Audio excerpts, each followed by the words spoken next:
Chat, I get hot gay monsters and you don't. I Yeah. get hot gay Thank that monsters.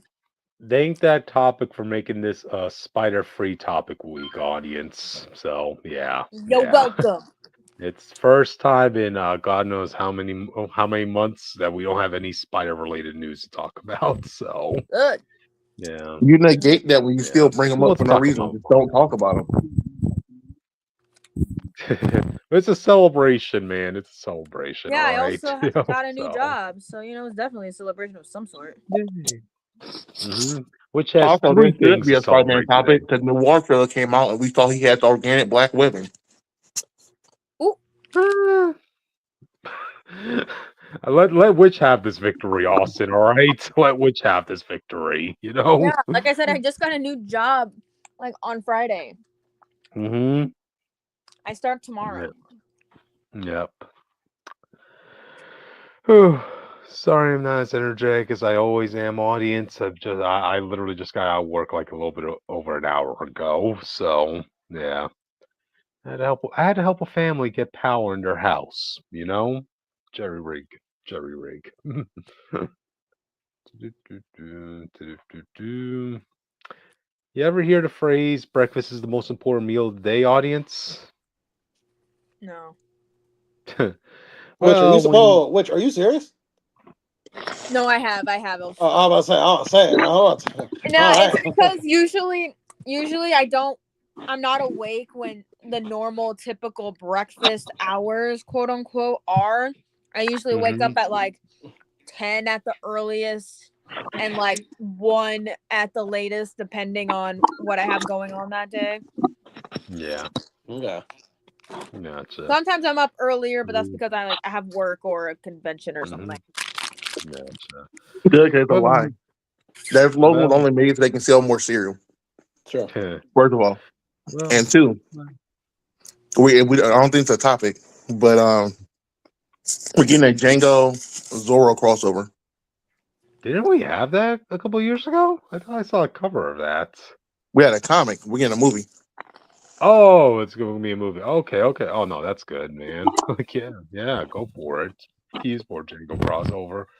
Although, how are they going? Oh wait, so is Zorro going to come to the States, or is Django going to go to where Zorro is? How's that work? Well, there's plenty of Zorro stories in America. Okay, there you go. You gotta remember, a lot of his films were made over here. We weren't filming overseas in the '80s. Yeah, that's what Yeah, it is. yeah. Tev is in the comment section. Hey, Tev. What do you think about Django and Zorro getting a crossover or movie, Tev? I'm down, but like Django was like one of those movies. I'm surprised they never fast tracked a sequel to. To be honest, I mean, it was a well received movie. I mean, it was so well received, audience, that in an alternate universe they made T'Challa into their version of Django. So yeah, yeah. Right. They got the hmm director didn't want to do it. Okay, okay. Yeah, just felt like there were stories you could tell. He's There not were even more. doing this one. He gave them their blessing to do the film. Okay, okay. I felt like he still had a lot of stories to tell. So yeah, yeah, yeah. So, with all that chitter chatter out of the way, you guys just want to get started? Yo, let's do it, Sure. brother. Let's Gotcha. do it, brother. And anyway, welcome Contact Live, news and reviews of the week, audience. You hear me, Crypto Seeker 415. Hey, breakfast is the most important meal of the day because lunch is never guaranteed, audience. So move on. Um, my name is Jake Tylenol, and man, sometimes we gotta nuke the past generation, bro. Sometimes they're the problem, all I agree. Let the Get rid of the past boomers. die. right? Let the Kill past it if you die. have to. Let it end. Okay, Kylo Ren. To be fair, that was the best part of that film. That was the most That quoted part of dialogue, that film was the yeah, the Skylar Red best part smile. of that film. What, you guys didn't The give high fact that he praise didn't to his stick to it is the shirtless scene? worst thing about that movie. Sure.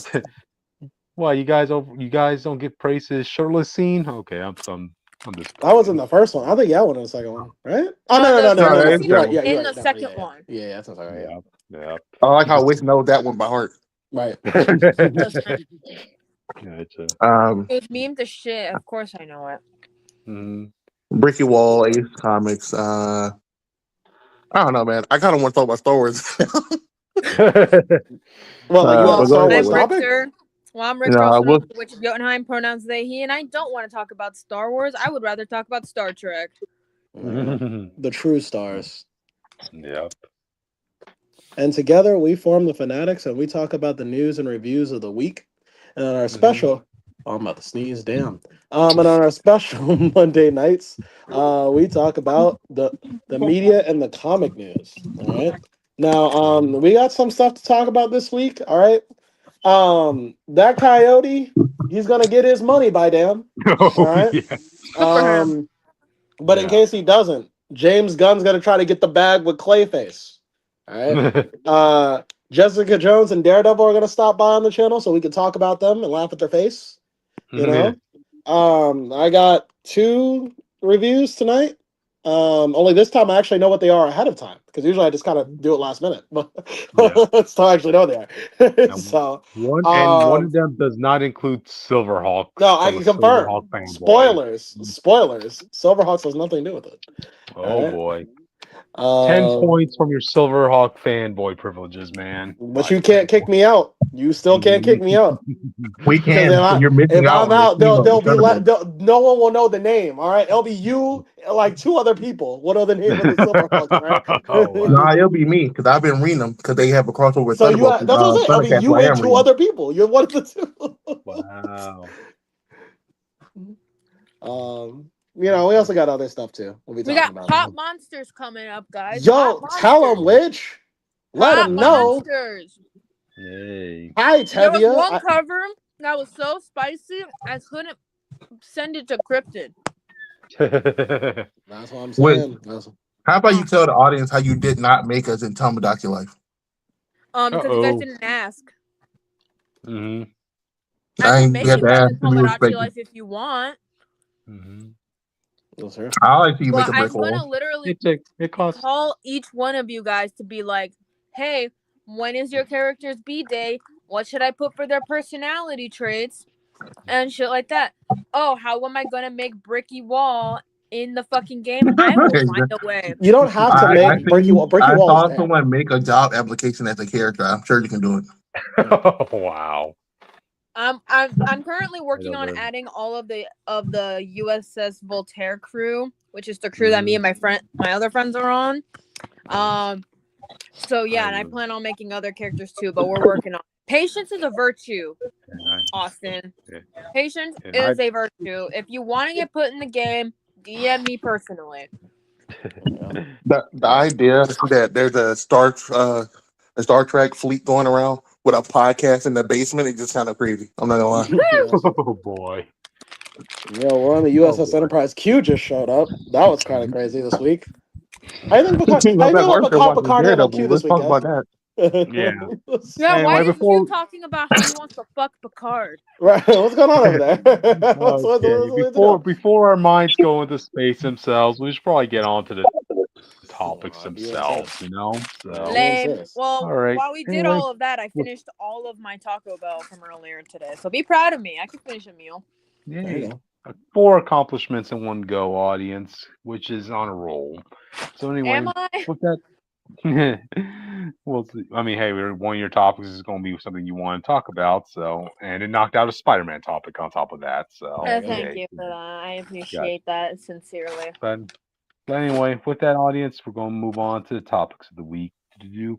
And we're going to start us off with Daredevil Born Again, Season 2, Episode 6, audience. Yep, what was that, Austin? I want to say something first. Go ahead. Oh, we spoiled that episode on the cover? I mean, I don't care. I'm just for people who care. I'm just saying, you know. If this might be your first episode, we've been spoiling I mean, it's not like they already made an announcement months before, you know. I was told some people care about not watching trailers and announcements and all that stuff. That's what I was told. Well, I don't know. That was me. Are you trying to tell me, Jake, that Cryptid's being a hypocrite? When we're talking about episode discussions, you're gonna have to talk. You're gonna have to episodes that are a week that have already been out for a week, you're bound to hear about spoilers. Well, listen, There'd be I'm not mad at you. I'm not Oh, mad at listen, not only are we a week late, but if you saw the title and stayed, the dinner was in the title. Man. Yeah. Mm-hmm. You knew what we were talking about. I'm just speaking up for the people who No. can't speak for themselves. That's all I'm doing. Oh, Yeah, you boy. guys go ahead. They can You go speak for ahead. themselves. Okay, so Jake, So Jake, you want to be the voice of a blind man is what I hear. Okay, yes, okay. because justice is blind and fair. He wants to be seen on Punk, the voice of the voiceless. That's Gotcha. But that whole point was he's a hypocrite too. Anyway, well. there's a controversy with this episode where people are calling the show sexist. Chris, can you guess why? Well, why? Sexist and misogynist. Wait, what? Because they think it's misogynistic and sexist for Jessica Jones' powers to be out of whack because he gave birth. I was about to ask about that because, like, during one of the fight scenes, like, yeah, she ended up punching the main Punisher cop guy, but he was okay, and I was like, wait, did I miss something about Jessica Jones' powers? He told Daredevil at the start that her powers have been out of whack since she's been pregnant because pregnancy affects a woman's life. Okay, and why? I mean, I don't know why that makes it such a bad thing. Huh. Yeah, people are mad saying it's sexist and stuff, and I'm like, you realize they only said like it's only here so she doesn't just blow through the enemy round. That's all it is. It's like it's not. There you it go. doesn't have a full power set. Mm-hmm. When we started the episode, this whole problem would not be a threat. That's why Luke Cage isn't here. They hinted that he's working with the Shaggy actor. Charlie. Yeah. Their name is. Audience, if the Defenders were here, there would be no threat whatsoever from these Punisher cops. Let's put it that way, So it will be a completely one-sided fight at that point. That's just their way of reintroducing Jessica Jones. You get to see some of her power. You know she has a kid with Luke Cage, so we know what era of her life she's in. And we can move along without disrupting the show. And all of it. And they did officially. Yeah.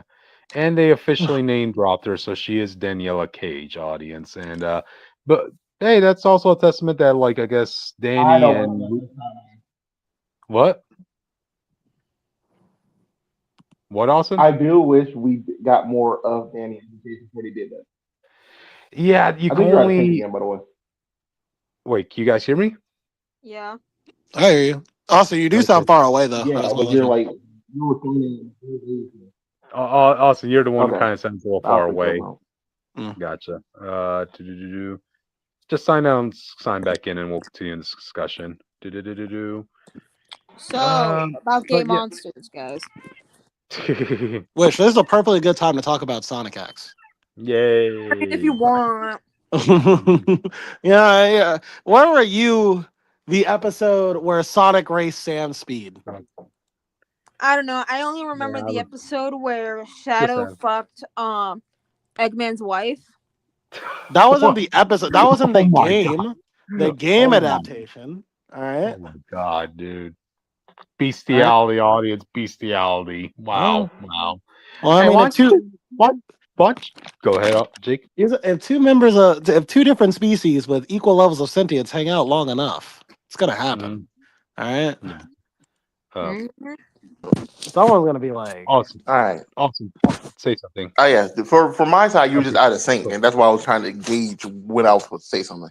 Gotcha. Okay, you're perfect now, by the way, Austin. So. But okay, so there was a whole controversy everyone was having with Jessica Jones.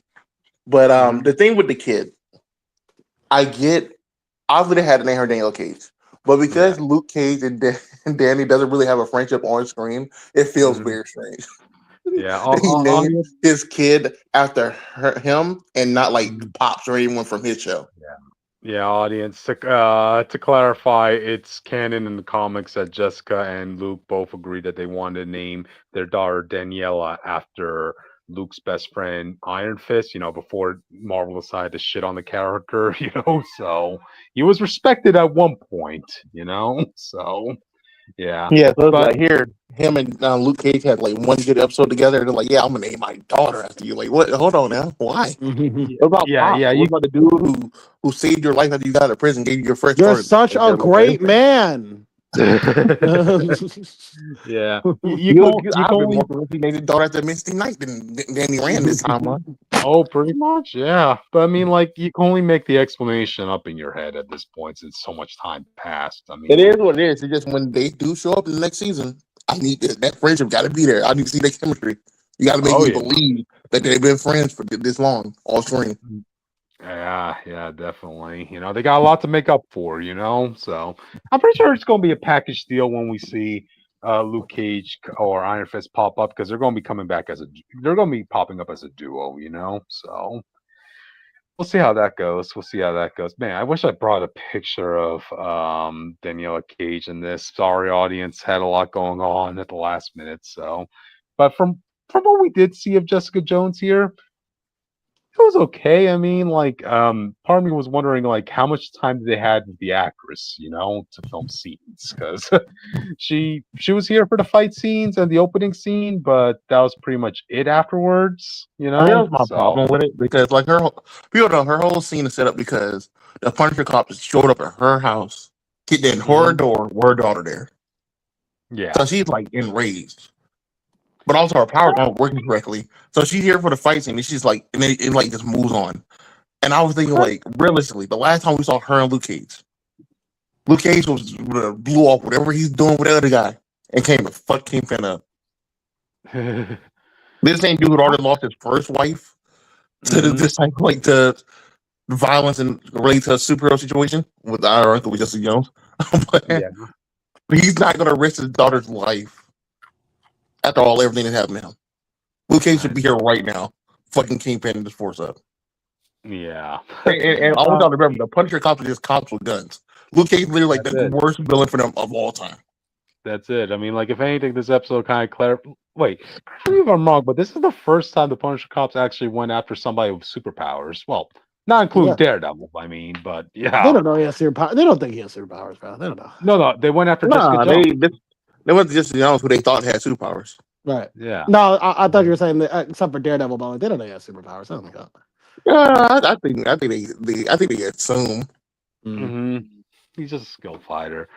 But I mean, that was their whole purpose as a squad to, like, literally go after the bullseye count. Technically, it got to be a power, bro. They can't be like this.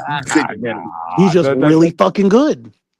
He's through a glass thing and was able to accurately know, oh, Kingpin's gonna hit it like this, and he's gonna reach it to his wife's head and kill her, bro. Yeah, that's a superpower. 1 in a million. He's 1 in a million, bro. Austin, do you really want to go ahead and have them label Bullseye as a mutant? Really? Come on. You have to be called a mutant. There's a lot of people with power that aren't mutants. I'm sure Hawkeye has power that he's not a mutant. Yeah, I'm sure Hawkeye could have made that same exact shot. Hawkeye misses. But he got the arrow for it. He got the arrow to miss. Never forget that scene where Hawkeye shot that shot, missed, and Spider-Man put on that guy's dead body. Okay. But yeah. Going back to the episode at hand, yeah, of course everybody's talking about Jessica Jones. And yeah, again, I still have to wonder how late in the game did they have to bring in that actress, you know? Because remember, the reason why we're really not seeing the cast from the Defenders pop up is because all the actors are busy doing other things, you know? So yeah. Maybe Jessica was just the one actress. But I think the only person that was free was Danny Rand, and they did not want him at first. Oh God, dude! Like, justice for Danny Rand, audience. Justice for Danny Rand. I think he's gonna have a big scene in season 4, though. I think they're doing the original Daredevil prison arc. Yeah, and in that arc, that's when Danny Rand became Daredevil, while Matt was in jail to convince the people that Matt wasn't Daredevil. Austin, they already had the perfect opportunity to have done that in Netflix, man. Remember, like, after the Defenders season happened, like when Daredevil was supposedly killed, you had Danny Rand who was like, I'm stepping up to be the protector of Hell's Kitchen, right? And they didn't do shit with that. Like, everybody thought he was going to be Daredevil for a time, you know? That's why you do it now. That doesn't change anything because they didn't do it the first one. Okay, gotcha. Well, you know what? Someone had to Okay. be Daredevil. He's in jail. It might well just be Danny Rand. It can't be Elektra. People, people not stupid enough to believe this woman is the clearly male guy in a suit. You think that'll stop them from doing it, Austin? You know, so you think that'll stop them from introducing Elektra as Daredevil from the comics? I'm not saying no. I'm saying for the point of that story arc was to prove that Matt Murdock was not Daredevil. So yes, you would not do a female as Daredevil at that time. Oh, okay. Yeah, that's true. Yeah, like hope we're having some good story beats for Danny is what we're saying, audience. Let's just hope the writers decide let's stop with the haters online and actually do something good with Danny. You know, so yeah. I don't know, man. This episode had a lot. We had the scene that everyone else is talking about. You weren't talking about Jesse Jones. You were talking about this scene with Karen. Yeah, Karen and Daredevil. Oh yeah, the fallout. And Karen's going unhinged, audience. I'm sick of Karen, bro. I'm not gonna lie to you. Yeah. A lot of people think she's better than she was in the comics, but I'm like, no, you only say that because she died in the comics. But if her living this long is the expense of everyone else around her has to die for her to have a character, then she probably should die when she was supposed to. Audience, there are really like two things Karen is known for in the well, three things. One, she's Daredevil's love interest. Two, she died, and three, she was a junkie. Yeah, in the comics, audience.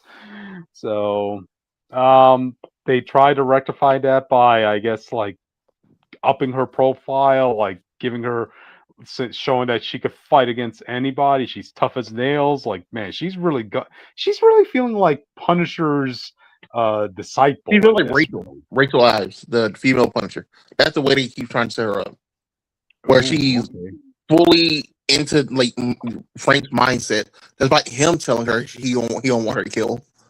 Yeah. She's willing to kill Bullseye because Bullseye's still Foggy, even though she knows that's not what Foggy wanted. Yeah. She's literally telling Frank. She's literally telling Daredevil, "Just walk away. You don't have to see this. All right." Like, oh boy, yikes. And at this point, it's like just break up and move on, bro. Okay. Yeah. That's why people like you with Elektra, because Elektra's story was more her calming down, but Karen's story on her ramping up. And Daredevil isn't a character who's going to change. Yeah. So it just gets aggravating to a point where every conversation you have the same thing. We should kill this guy. Oh, you should just kill Fist. Or I don't want to kill Fist. Oh no, actually you should kill Fist. Like it's annoying. Mm-hmm.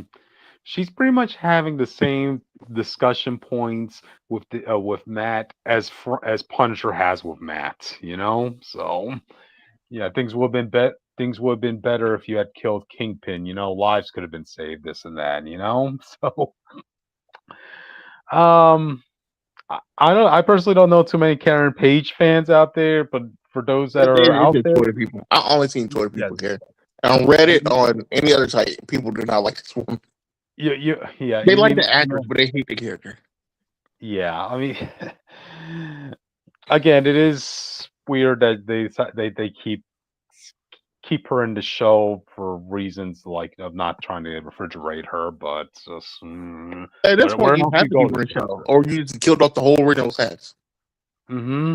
Like that's the worst part. Because now you're in a situation where we're stuck with her. Yeah. You killed Foggy, so he has literally no other connections to the Daredevil season now, like the original seasons. The original priest gone. His original cop guy, the black dude, gone. Yep. Any connection he had to the Force is gone. All his regular friends who were Joseph are gone. He really has nothing else but Karen. Mm-hmm. It's yeah. What can you do in that situation? You know, Karen's not his best girlfriend. That's the sad part.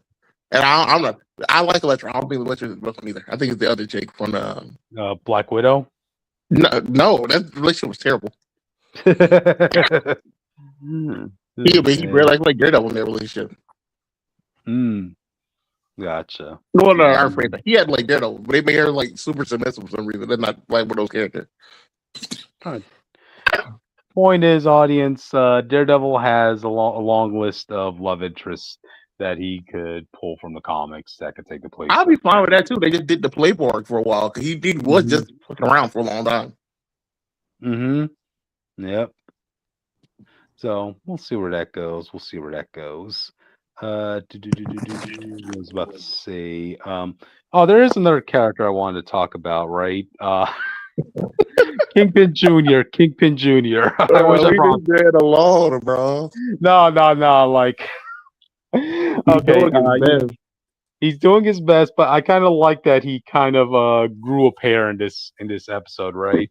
So in case people need a refresher, so Kingpin Jr. he obviously simps for Ben Urich's niece, who's pretty much just using him to get intel on Wilson Fisk's administration. Yeah, you know.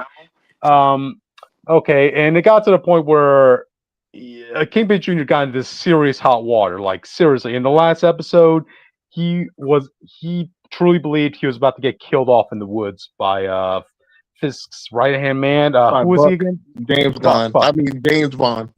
Yeah, Buck. Okay, and so Buck like didn't kill him, but he basically Kingpin Jr.'s punishment was basically, okay, now you're going to have to help me bury a body. You can either cut the body up or you can dig a hole. Either way, you're now in deep with us, So yeah, it's basically like, look, this is your last chance, right? Yeah, yep. You're now an accomplice with concealing a dead body. So anyway, we cut to the funeral, right? Like after Kingpin's wife died, they held this whole funeral, this and that. And wouldn't you know it, Ben Urich's niece is, wanting to have like more conversations with Kingpin Jr. about Kingpin himself. I mean, woman, this is a funeral. Come on, dude. Yeah, can we talk about how that funeral was also on his birthday? He put his funeral on his own party, bro. Oh, jeez. What a whammy that is, audience. And this is where I have to give Buck some credit, right? Like, at a certain point, Buck intervened between Kingpin Jr. and Ben Urich's niece and pulled Kingpin Jr. aside, right? And like telling him, look, I think that woman's playing you, basically. And, he's trying to defend her, saying, no, there's no way she could be the mole. I know there's some mole out there that's leaking information from our party, but it can't be her. And this is where I like Buck's moment. Because remember, he is from the military, and he did give some advice to Kingpin Jr. You want to know how you could snuff out a mole? Do this. Tell them a lie and see if that spreads. Oh, I'm like, I gotta give a round of applause. Actually, that's actually you'll recognize that if you watch Game of Thrones. You hear me? That was a Game of Thrones tactic. that's really 3 people, 3 different lies, and he saw which one got back to the person he was trying to find out about. Wow. That was a really clever tactic, audience. So anyway, he is a Game of Thrones fan, yes. So anyway, Kingpin Jr. Reluctantly invites Ben Urich's niece out with him to celebrate his birthday with him, and even as they're walking together to his house, right? She still brings up Kingpin in the conversation because again, she wants to like snuff out whatever information she can to put in her podcast or a news article or whatever, right? So that's when Kingpin Jr. said, "Okay, so yeah, I'm going to tell you something deep in the administration, but I need you to swear to me that you're not going to tell anybody about this. I need you to look me directly in the eye and swear, okay?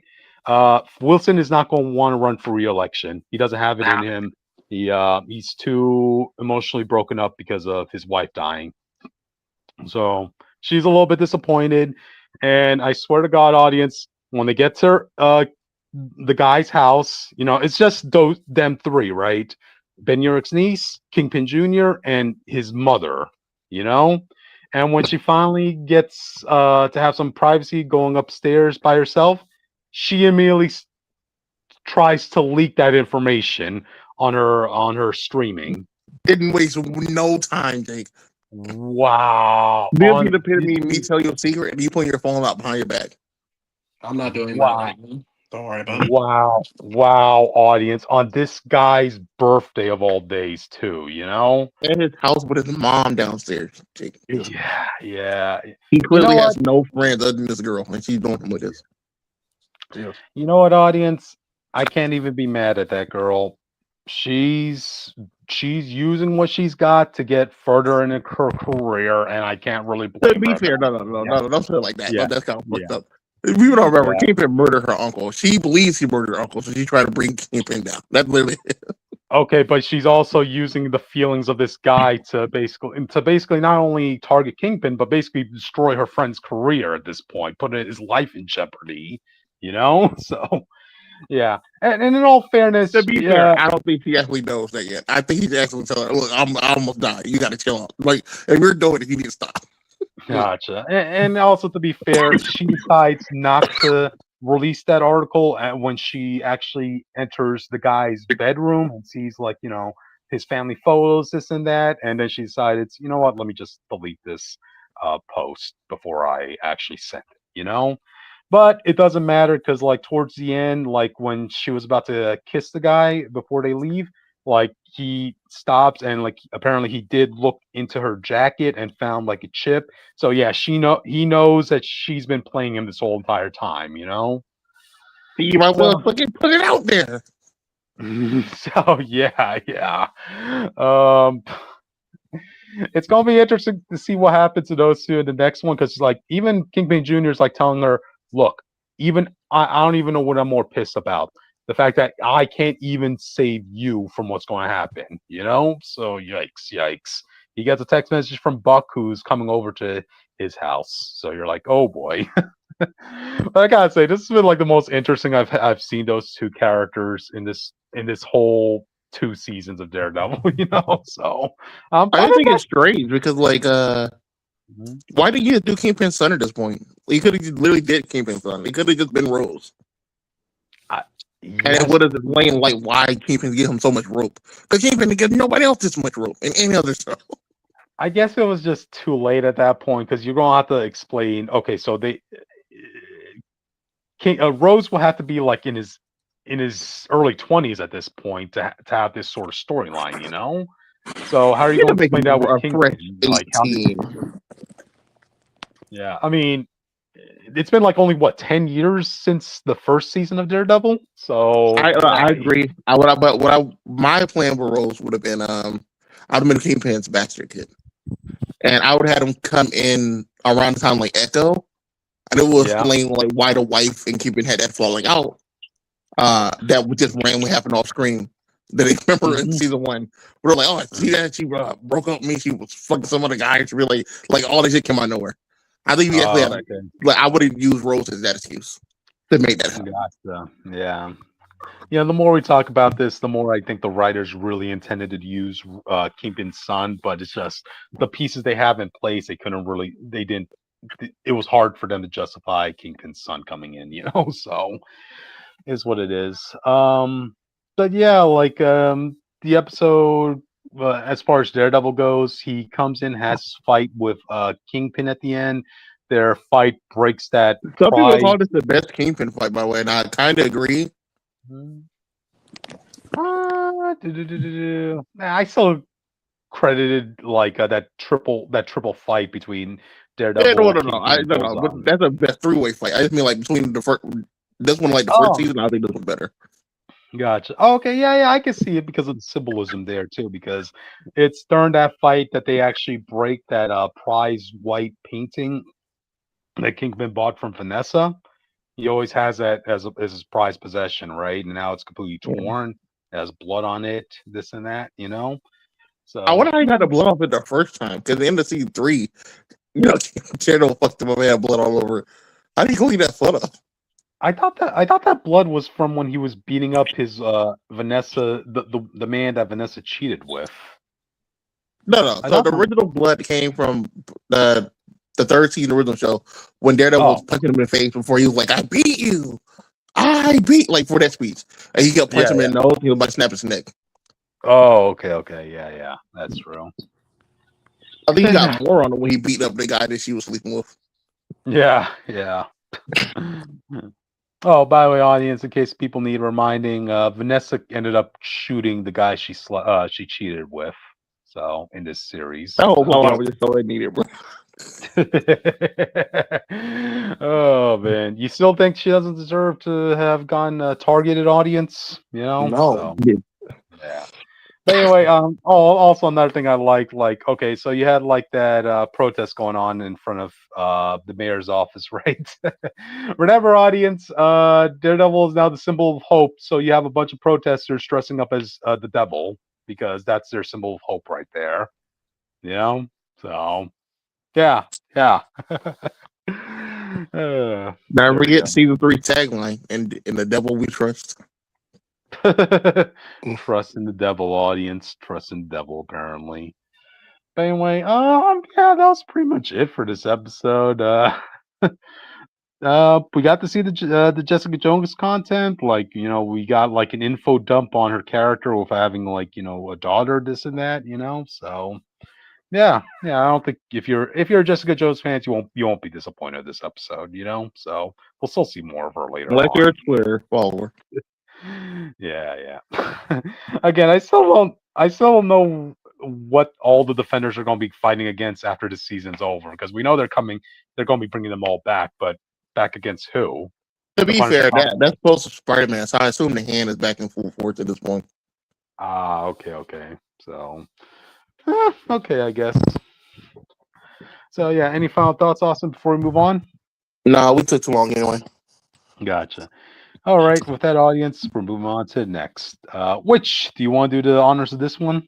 Yeah, we finally have the trailer for Coyote versus Acme. Finally, it's gonna happen. A decade in the making lawsuit, audience. Yeah, not even a decade. This was like 50 years, bro. A million, but whenever he first came out, he was using Acme products, bro. That blew up in his face.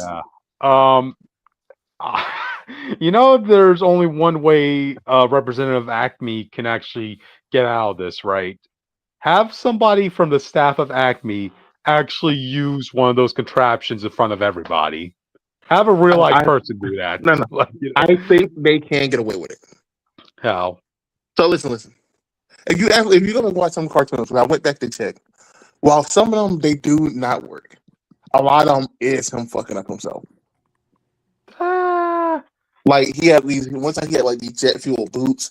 And he says put this amount of fuel in it. He put like a full thing of fuel in it, thinking it's gonna make it go faster. Isn't the train one a fuck up too? That's his fuck up because it worked. It just didn't work. He just didn't time it right. That was his fault. Mm-hmm.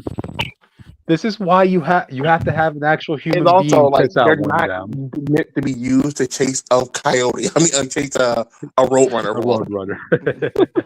So I feel like you can, if you got a great lawyer, at least a better one than him, I feel like you can find a way to win that case. Acme has John Cena as their lawyer. Yeah, but last time I checked, John Cena is not an actual lawyer. See, he's playing Goodman. He's playing one in this movie, but he has a doctorate. He has a doctorate in thugonomics. Yeah, help us here. Big up, I'll get you a long way, bro. Gotcha. How did you feel about Foghorn Leghorn being the head of Acme? Oh boy. I think it's interesting, and we're gonna have to see what goes down. That's all I'm gonna say on that. I liked it because they don't always explain why he's so rich and stuff. So the idea that he was selling these all to Coyote is what he built his fortune on. It's kind of funny. Oh man, I didn't even think of it. Like that I way. said, it's an interesting dynamic they have going on. Mm-hmm. Yeah, Foghorn Leghorn has his own nest egg, apparently, audience. His nest egg. To be honest, like Foghorn Leghorn is actually my favorite of the Looney Tunes characters, so I'm glad to see he's going to get a I like Critter. You ever get time, go to YouTube and just watch his Foghorn Leghorn DBZ voiceover, because it's like the 2 out of 10, bro. It's him coming in and trying to explain to Vegeta and other characters why they're being dumb. It's very funny.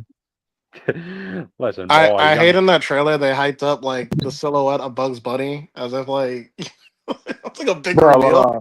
That's not Bugs Bunny, bro. He didn't even say his catchphrase right. Okay. They meant it. What is up, Doc, bro? It's what's up. Hey, That's their version of Mickey Mouse, man. They probably but like, can use I'm it for the whole thing, not hyped if I see Mickey in like a Disney cartoon of this caliber. I was more mad that it looks Jake, like the scene where Kermit returns in the Muppets film, where they go to Kermit's house and they turn around like him being illuminated by the car lights and shit. I was like, why are you doing this? What is framing?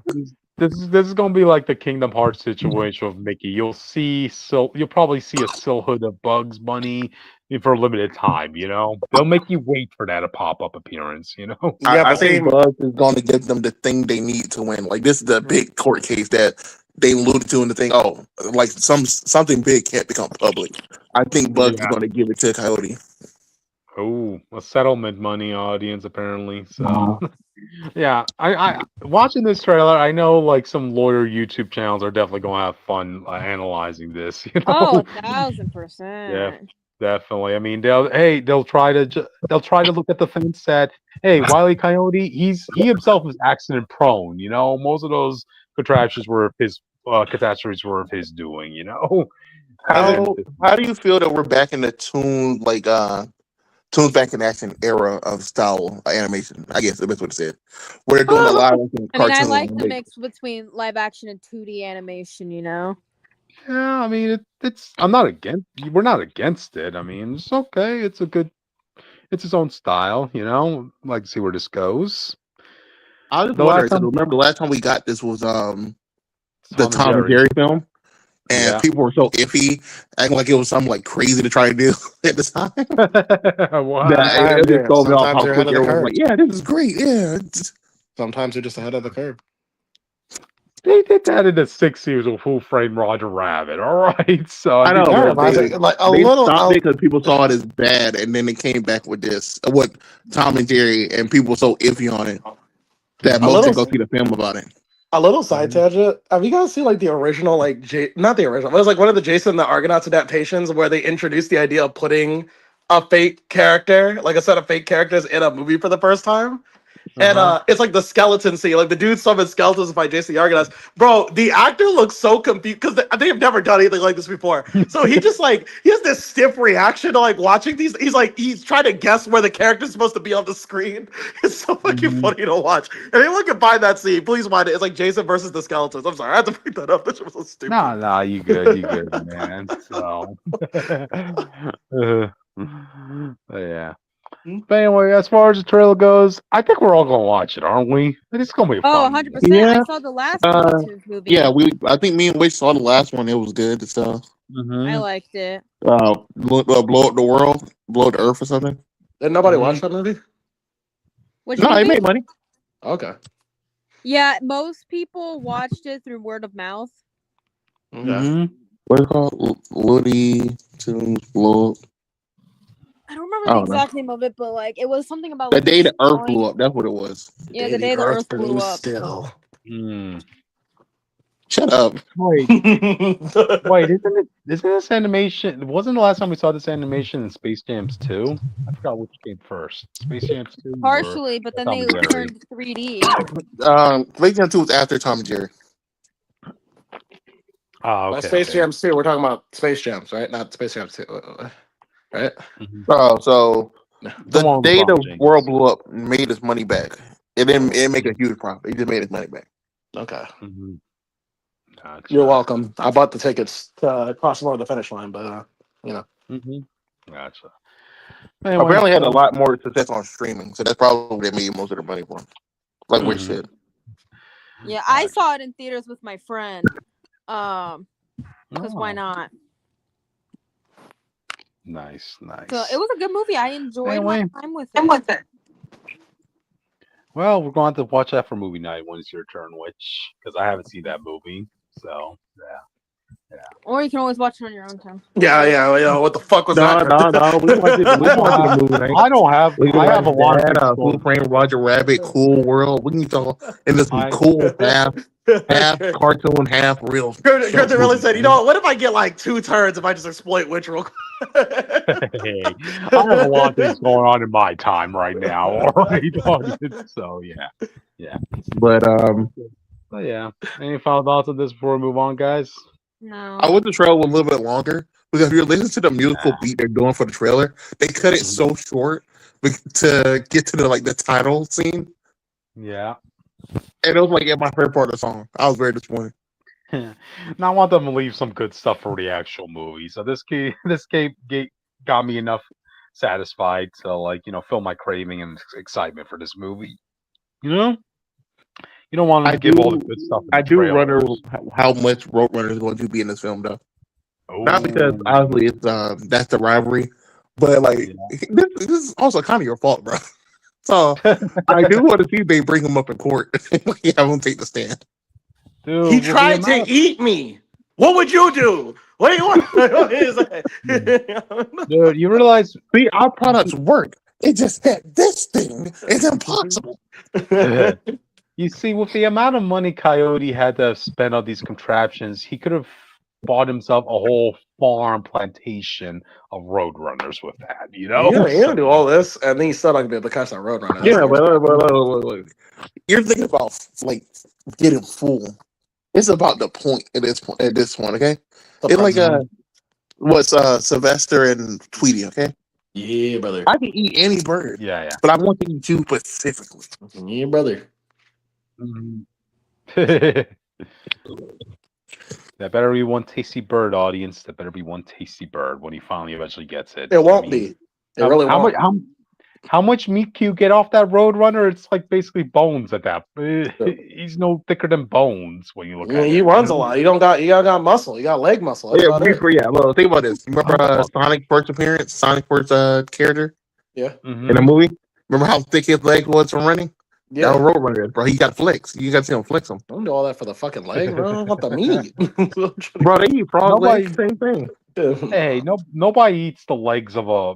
Oh wait, no, never mind. No, we got chicken legs. We eat chicken legs, but that's not the best. Yeah, we eat frog legs. I'm sure they come around. I'm sure they're running all the time. I didn't hunt this thing for like 20 plus years for a frog leg. All right, I'm here for the meat. I'm hungry. Gotcha. Anyway, guys, you have any final thoughts before we move on? No, I'm excited. Same here. So, all right then. Apparently, they taste like peasant, dove, or quail. That's not worth it, bro. Go move on. Okay. Move on with your life. Okay. All right. Who wants to announce this one? DC is Clayface. Yep, the trailer. It's horrific. Which is the tone they're going for. Absolutely mystific. Mm-hmm. I don't know what else to say. You know, it's a word. Look at it. I just don't care, bro. I'm not gonna lie. Yeah, to be honest, same here. You know, I wish we got the Batman movie first because I'm always trying. I try to imagine this in the DC universe we have set up, and it's not that it can't fit. I would just love to have seen what Batman's life is like while Clayface. I just wish I had that first. Wait! Time out. This is taking place in James Gunn's DC universe, right? Yeah. Okay. And I just wish. We already saw Clayface though in No, that was the second Clayface. This is a different one. Oh, okay, gotcha. The one in the Future Man is the second guy to come Clayface. This is like the OG guy. Yeah. Oh, okay. So he's like sitting there. Let me tell you the story. Why there has to be two Clayface in one universe? I think Carlo, whatever his name is. It's the same explanation for why you got two Colonel Flags. My fuck James Gunn topic is on here, right? Yeah, it is. Yeah, you gotta say that. I'll save my comments for that. Then. Yeah, brother. Gotcha. The Clayface trailer. If I wanted to see a good Clayface story, I would go back to Batman the Animated episode. You know, that 2-part episode of Clayface. You know. Yeah, that's what this is gonna be based off of. But Batman ain't gonna be in it. I have no interest in this film, so if I go see it, it's not gonna be. Oh, I'm a big DC fan or anything. It's gonna be because I just want to see if it's actually a good horror film. And that's probably what I'm going to get it as. Wait, is this actually getting a theatrical release? Yeah. Oh, I'll get into my problems with that when I get the James Gunn topic. Okay, I mean, I thought this guy felt like something that would have been contained to a show or a streaming movie. No. So originally, the script and the show movie was supposed to be directed by Matt Flanagan, who is the guy who did Welcome to Derry and a bunch of other Stephen King horror films. But he pulled out, and then James Gunn took his script, changed it with some other stuff, and then found some other director to do it. There you go. Okay, I mean, I promise you, if Mike Flanagan, who had been proven to be a box office success, did not do the original script, this film would not be made.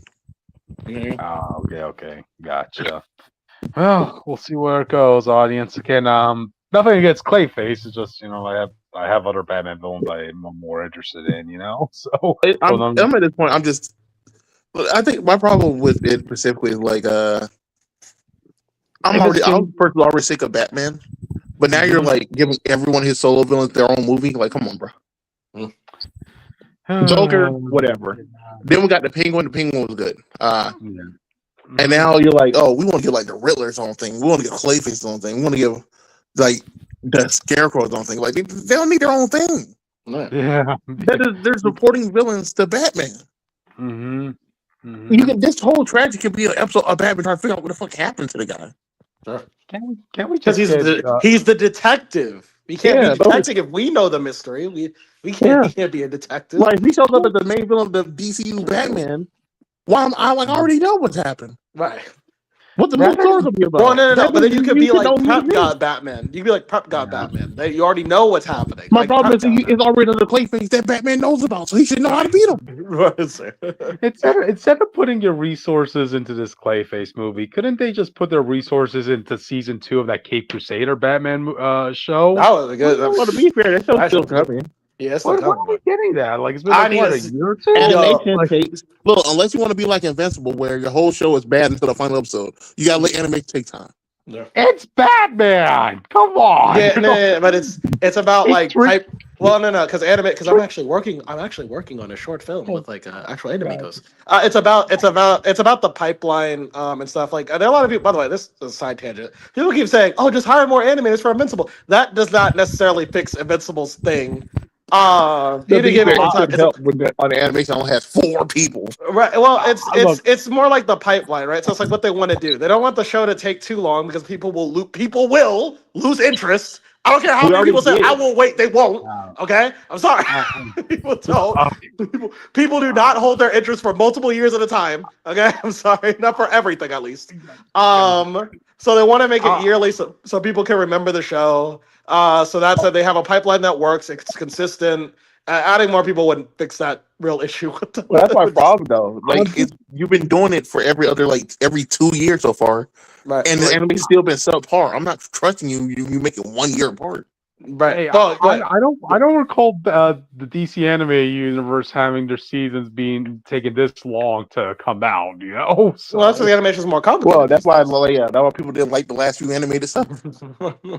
No, I'm talking about like you remember the Justice League, Batman the Animated Series. Superman, that's what I'm saying. Like the animation industry is different. It depends on your pipeline. Like your animation pipeline will dictate like the tools you have, what types of workers you have at disposal, like the synergy, that type of things. I would just figure that you will want to give your all your good stuff to your golden goose of an IP, which is Batman. No, I'm sure they are, but I'm sure their priorities are a bit different. I don't think people. I think they like you said. You also got to remember they just had to shake up with the whole trying to sell and all that other stuff too. Yeah. So a lot of stuff probably got put on hold. It's like you said, it's Batman, and as much as it is Batman. So they're probably like, we can wait 10 years and this still come out. As much as Invincible is like a pop culture hit, again, like it's not cemented in history yet. I would say they probably don't want to wait. But Batman could come out, 9 years from now. You'd be like, oh shit, what? Yo, Batman here. I'll watch that. But all right, then I think we spent enough time on this topic as it is. So you guys ready to move on? Yes. It's right next to it.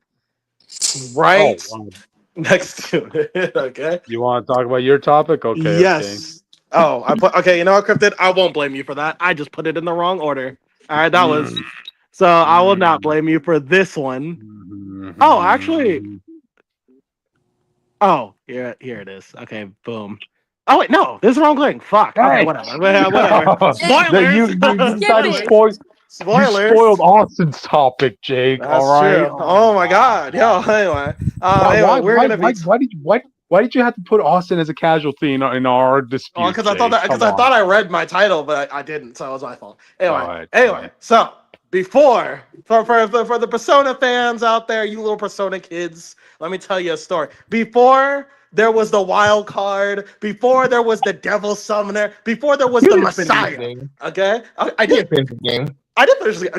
I finished the fuck out of this game. This game was addicting as fuck. We have Rhino Kuzunoa versus the Soulless Army remastered. Okay, because before it all was Rhino Kuzunoa, the original. Well, he wasn't the original, but he's like the 14th great devil summoner of this universe. Okay. Okay. Let me take you to a world in Japan of 1930s where you will play as Rhino Kuzunoa, the 14th of his name, a young prodigy devil summoner who is a detective who hunts down other demons. As long as you know to ask them, ask the detective agency for demons. That does sound familiar, Devil May Cry fans, because this is based off Devil May Cry. Okay. You have the ability to summon your own demons, but not with a computer because this is the 30s. We don't have computers yet. So instead of a computer, you'll use these demon tubes. And these demon tubes you can carry well, it depends on how strong you are. The stronger you get, the more demons you can carry and summon on the battlefield. What makes this different from other SMT Persona Devil Summoner games is that this is a free-flowing combat, like hack and slash arena type thing, basically. Now, unlike Devil May Cry, okay, the combos aren't really flashy, but that's not kind of where that's not really where the difficulty comes in. The difficulty isn't about your combos, it's about paying attention to the goddamn screen. Okay? So this is kind of what your combat situation looks like. You play as Rhino, and then you have the demon AIs that are next. You can only have 2 at a time on the field. The demons give you support, and they also can attack enemies for you. They work on their own AI, but you can actually tell them what to fight with.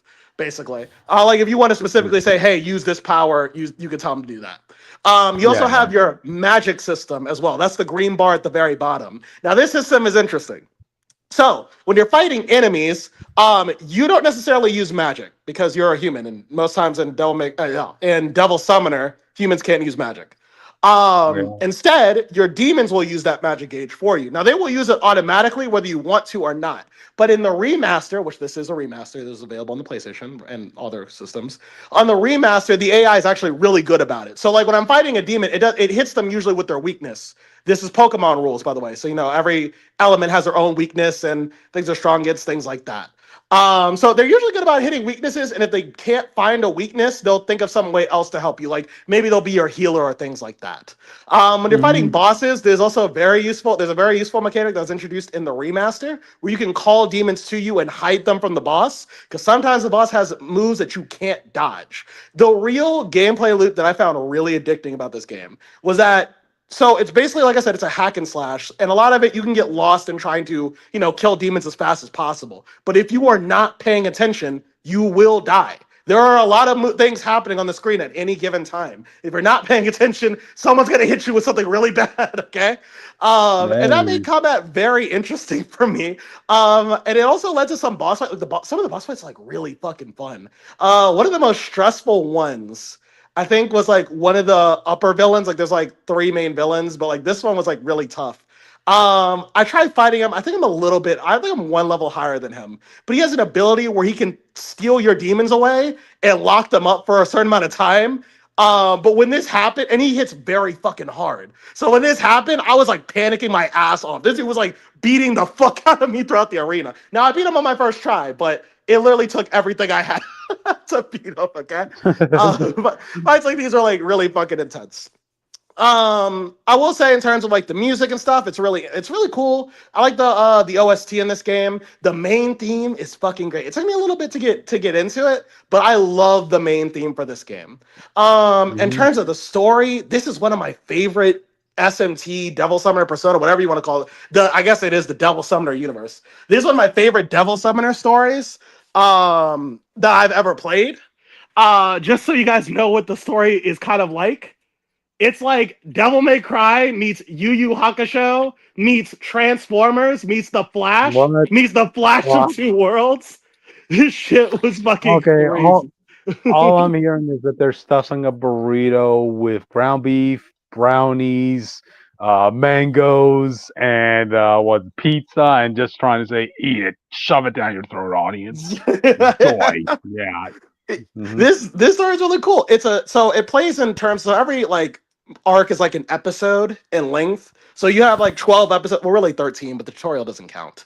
You really have like 12 episodes of you trying to solve this case. And the case really is that this girl has entered her 16th birthday, and now someone is trying to kidnap her and use her for means that we're not really sure about, okay? But we're Raido Kuzunoa, so we have to stop them. Oh, by the way, speaking of Raido Kuzunoa, who is Raido? As I explained, he is a devil summoner, but his purpose is that, so you're actually like, your name isn't really Raido, it's somebody else.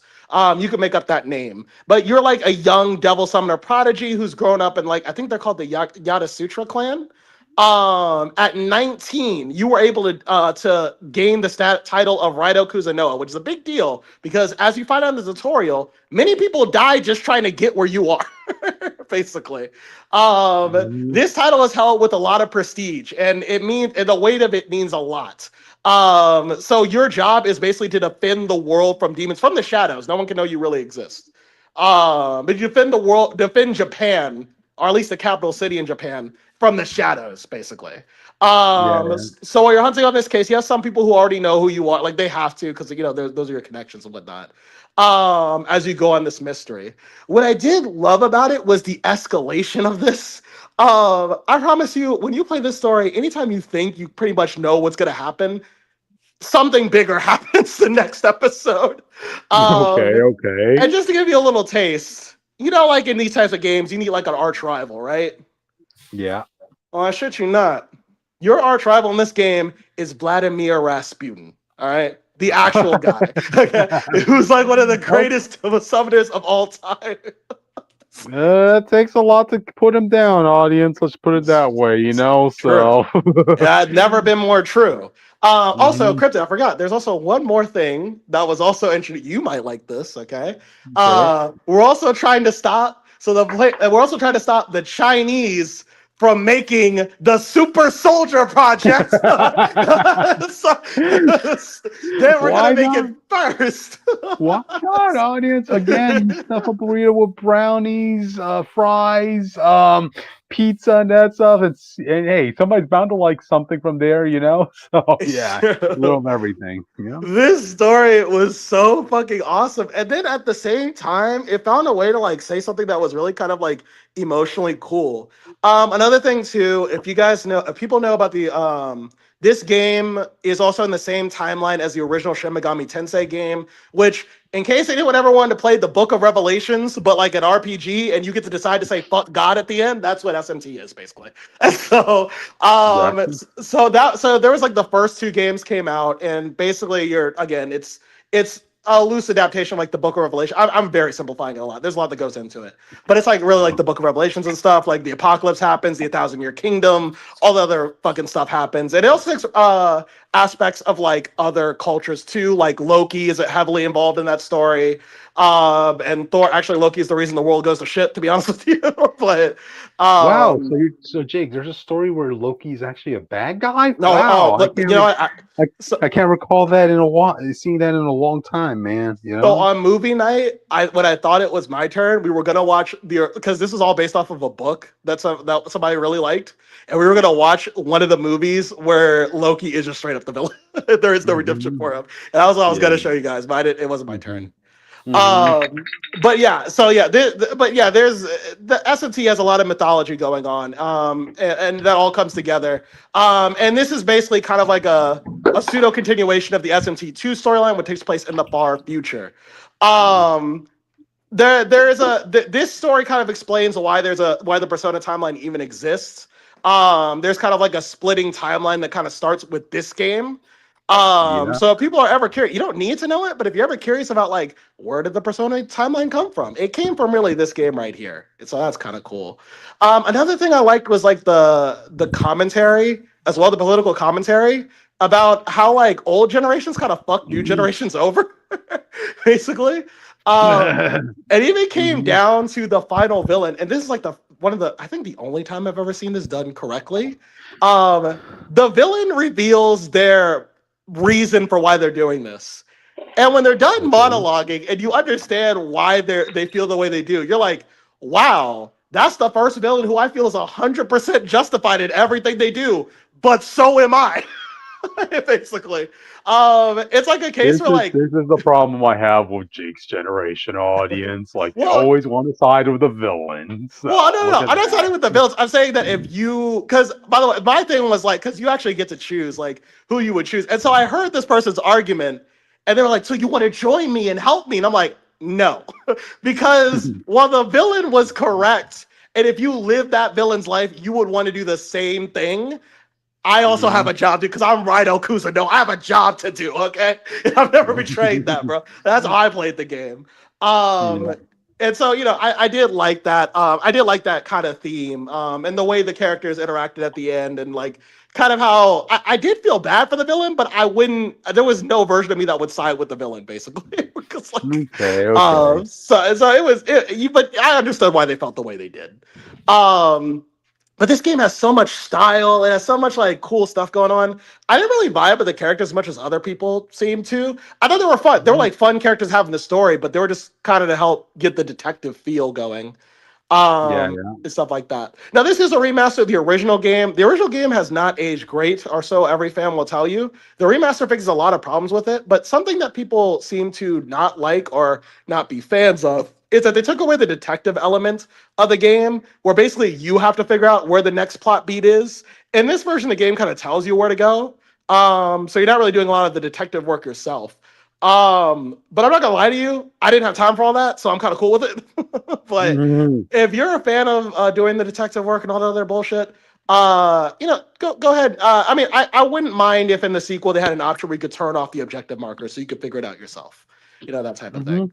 Another thing, because there's SMT, a couple things are in this game that they're kind of staples. So when you have demons, it's not just that you have demons; you can also fuse them together as well and make stronger demons out of them. This is a very fun mechanic. And my goal, whenever you're doing this, you're trying to make demons that can either give you stronger advantages in one area, or it can give you immunity to certain abilities, or maybe even their whole purpose is to make you stronger in the fight, not actually fight themselves.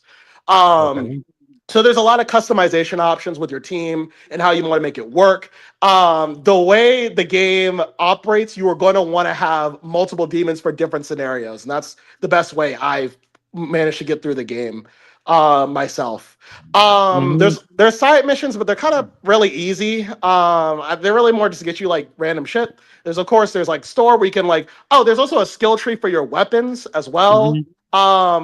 I recommend focusing on one skill. You can go through all of them. I recommend only focusing on one because you probably won't have the money to get through all of them.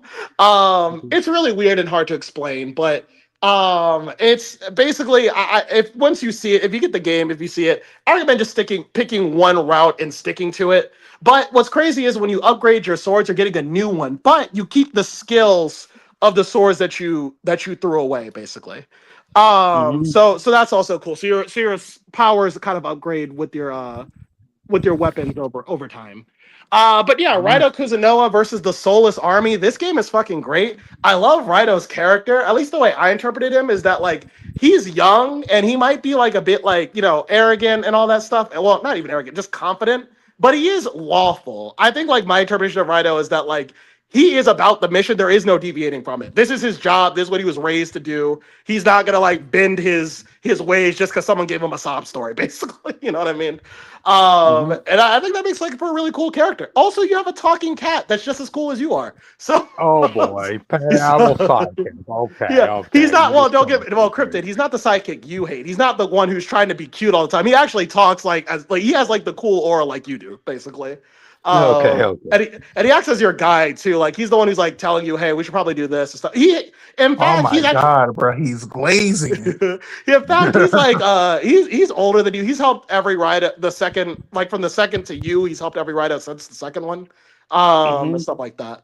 But yeah, this story is like one of the best SMT I've ever played. And for people who don't know, I played Digital Devil Saga, Persona 5, Persona 3. A little bit of Strange Journey, but I haven't really beaten it. Stuff like that. So like that for me, this even beats Digital Devil Saga, which was my favorite. So I love the story. I highly recommend you guys get it. It's like I think in the $40 range on PlayStation. It's probably cheaper on PC. But yeah, Raito Kuzunoa. Yeah, Let me cut you right there. Which is spending $40. Okay. Oh wow! Okay. This game seems to sell well in Japan, which means we will probably get the sequel, which is Raido Kuzunoa versus King Abandon.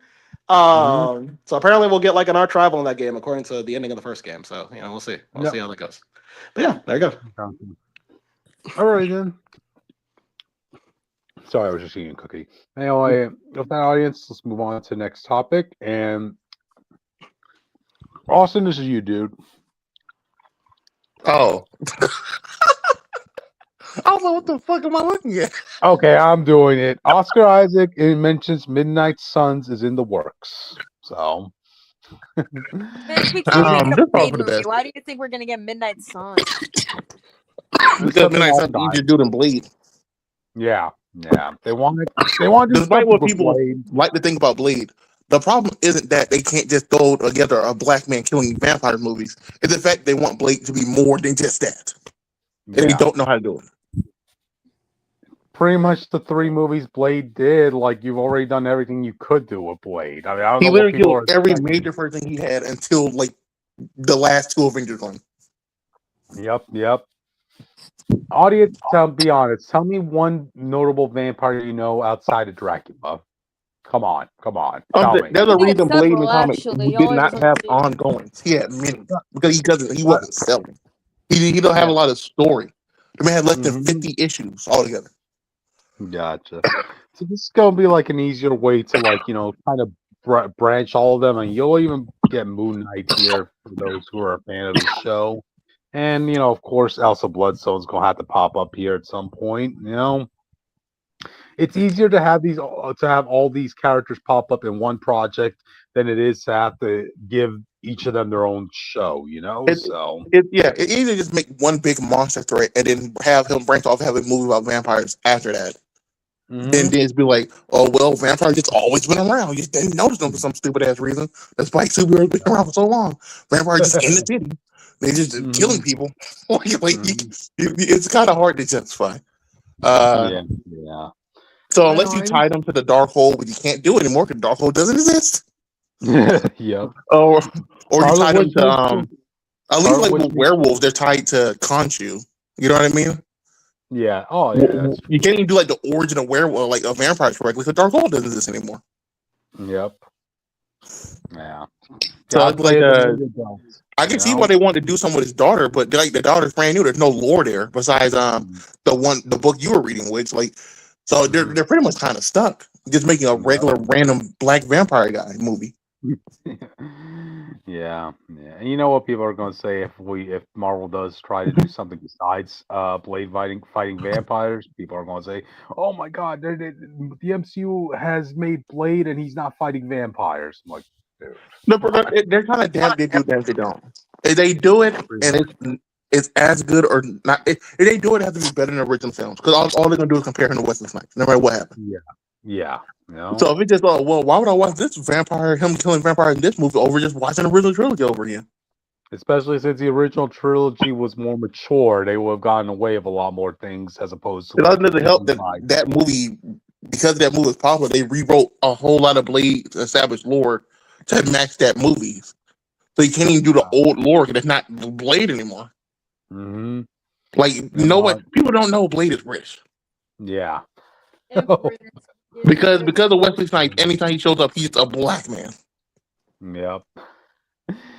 I swear, I had this conversation one of the staff members. It is one collectible store I go to. He's in the same community as Blade, and he blew his mind when I mentioned, Blade's British. Like, what? Oh, I didn't know anything about that. Think about it like this: Blade didn't even have regular vampire powers at first. He was just the guy with super strength. He got bit by Morbius. Yep. And then he didn't get like the vampire magic up until the Blood Hunt. Dude, I forgot. Is there anything that they're still telling from that Blood Hunt event, man? Like, no. Isn't there like supposed to be a whole community of vampires? Oh no! That's in Jet McKay's Moon Knight. Oh, okay, yeah. But that's still ongoing storyline stuff. So. But I think that's why they're throwing them all together, so you can have like the big monster hunt, and then they can branch off to hunt their specific groups and still have a reason to come together. Because Moon Knight, when it comes to monster, he deal with like werewolves or stuff with the Egyptian, pantheon, as shown in his show. With Elsa Bloodstone, she just hunts any monster, so it doesn't really affect her at all. Yep. Wade only hunts vampires. That's his king. The problem is like who else would be in the show? Like I guess Man Thing. Yeah. But Man Thing and to be fair, I guess Man Thing and Werewolf by Night, they both just hunt monsters as well too. So I guess it's just easier to throw them all together. Yeah. And also, I think this would I think this would be done a lot faster than a Blade film or Moon Knight season 2. And also, you have to remember this audience. Like most of these projects that we've seen them in, they have been well received. And as we stated before, Marvel wants to go forward with characters and projects that have been well received. So I also think this might be them repurposing Werewolf by Night 2. Because we don't remember, Werewolf by Night was getting a sequel. It was announced a while back. So they might be reworking that into a full team-up monster film. Yep. Remember, audience, that the same thing that happened with Thunderbolts. Originally, that was supposed to be a Black Widow sequel, but they repurposed that to Thunderbolts. So these things happen. But yeah, all right. I think this has a good chance of doing well and succeeding. I do think it also gives people a chance to see Blade in a different light, besides just black vampire hunting all black man. I just wonder. Which, as a person who knows his daughter about as well, I guess as well as anybody at this point, do you think they should already give him his daughter, or do you think they should build up to him having a daughter? They need to build up. No, it won't even matter. We will get that character whether they set her up or not. I think you just do the PS4 thing where she's just a little girl in the first film, and then you can age her up later. When you want to do somewhere. Like remember, you can have her be the MacGuffin, where like the villains kind of get her half vampire, half human blood for some reason. Yeah, something like that, So, this is what we wouldn't have run into this problem, audience, if Marvel was allowed to do what they originally wanted with Blade's daughter and have her debut 10 years ago. They're all new, all different, So, just saying.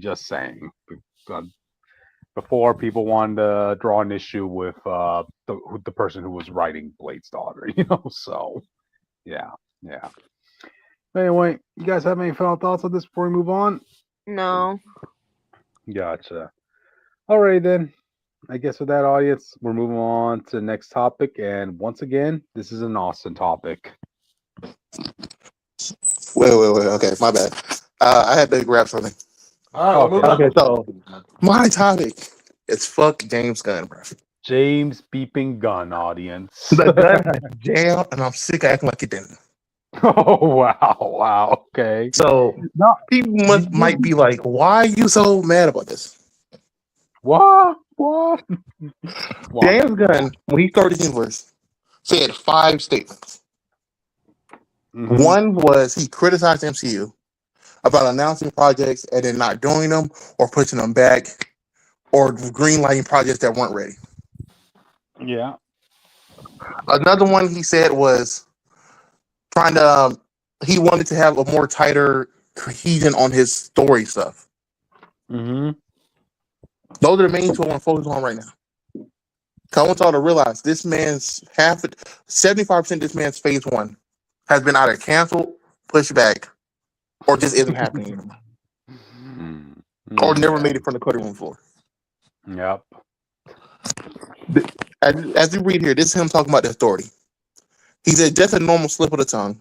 I would have never had time to do this, although I noticed a popular theory online that I had never had attention of writing or directing the authority. Apparently, he was supposed to write the movie. He can't figure out how to do it, so he's not going to do it. Huh. And my problem with that is that, just like with Clayface and any other film you did so far, you can have someone else write the script. My problem is, why did you include the engineer and set up the authority? You had no idea how to continue that story. Yikes. Why was she in Superman as Lex Luthor's assistant instead of Mercy or the Lex Luthor, the Lois Lane bot, who can do the same exact things that you need to do for that scene? It depends on when he changed his mind about the story. Did he say? Based on what based on his follow-up comment from the start, the problem is he said any project that's on this thing I already read the script. I had the script ready, and that's what it greenlit. Mm-hmm. The reason Clayface got greenlit because the script was ready. He read it. He said sure. That was his statement about how he want to run the universe. Mm-hmm. So I'm going by what he said. When he announced this, it should have already been a done deal. The same way, like, Paradise Lost right now is apparently in big production, but it's not hearing anything about it. And something else, another side thing is in a small production. But those are the major big things people ask them. Like, this was a question mark. You had remember Sergeant Rock, what he was so proud of, what he was bragging about doing, got canceled. Apparently the script wasn't there. So it was like, why did you tell us about it and greenlit it? You literally told us you weren't going to do this stuff. And Jake, he done this for more than 7 projects.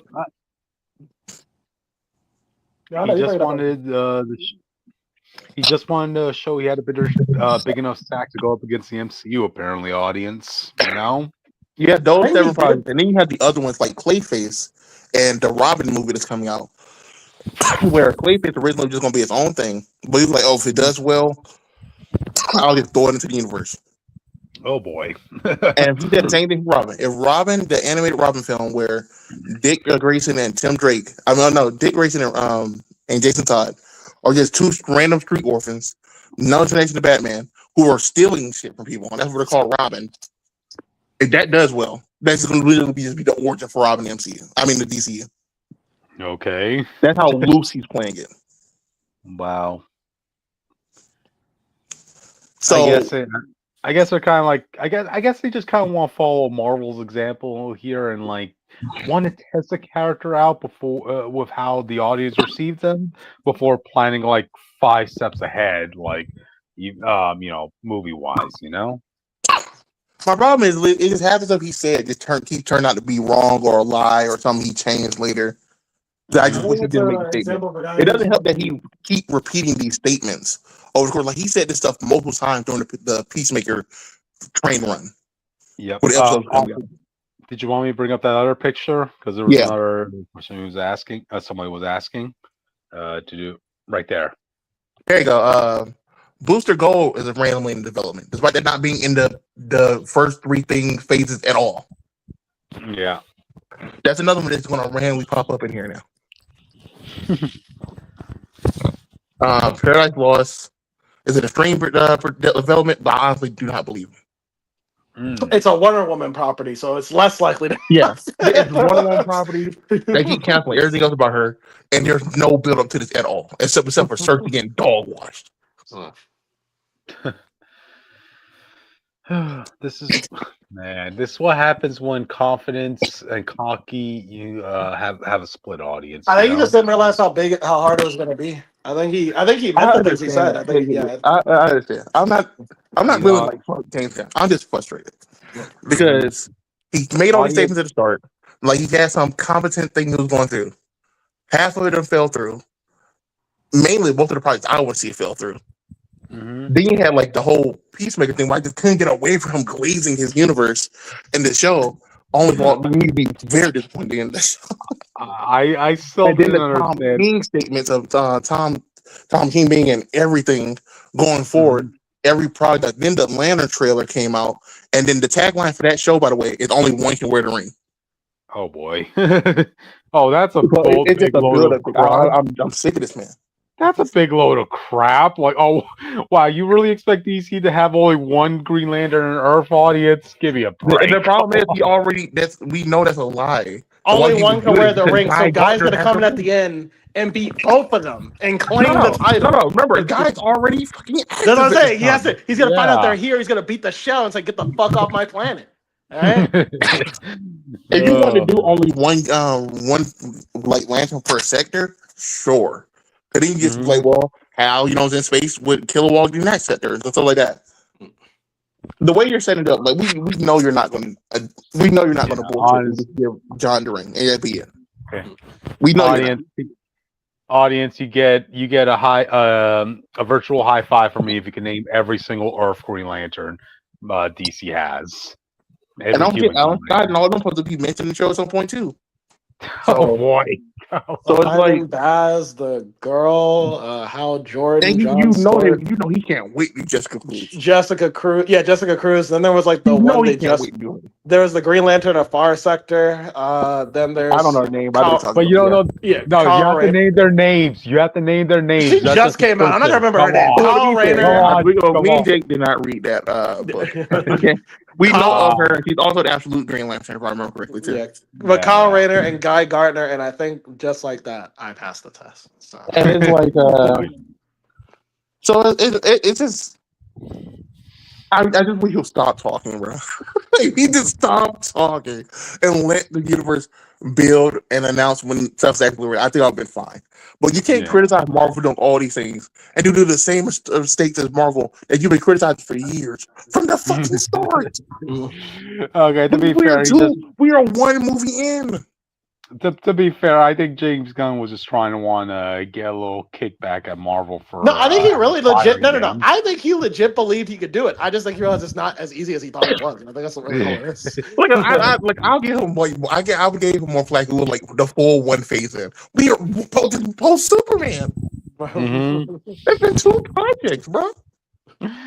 I still never understood why he set up he ended Peacemaker season 2 the way he did, because he set up basically the next season of Peacemaker, despite knowing that there's not going to be a next season of Peacemaker. Yeah, it was supposed to. Guess what? It was supposed to be the follow up in the Amanda Waller show, and guess what? He probably has the story. I wonder if he's because he says scripts, and he's saying scripts for us, but I wonder if he reads the story treatments, and that's what decides how he grilled. That makes more sense to me. Because when you make a story treatment, you're basically saying what the story is, and you're pitching it without writing the words in between. So that's probably so. Someone might give him a story treatment. We know for Clayface exactly. Mike, he judged the script. Right. Mike wrote a script and then present the full script to him. Well, I'm also thinking the Authority. He probably had a story treatment where he's like, "Oh, this sounds like this will be the thing," but he probably wrote it out. And when a story treatment to a script is not the same thing. A story treatment is you have a close idea, but when you put it on paper, it might look a lot different because script length and all the stuff and the technicalities and the writing script and all that stuff. And then guess what? With all that yapping, he been knowing he should have said that. Yeah, no. Yeah, that's what I'm saying. I'm not disagreeing with you. I'm just saying I wonder if that's what why he got to that point. It probably is, bro. It's just frustrating on the outside. As a person who was super excited before all this, and I turned out to not like 2 of his projects, and then you got the guy who I honestly hate writing. Been in the writing room for 9 movies going forward and TV shows.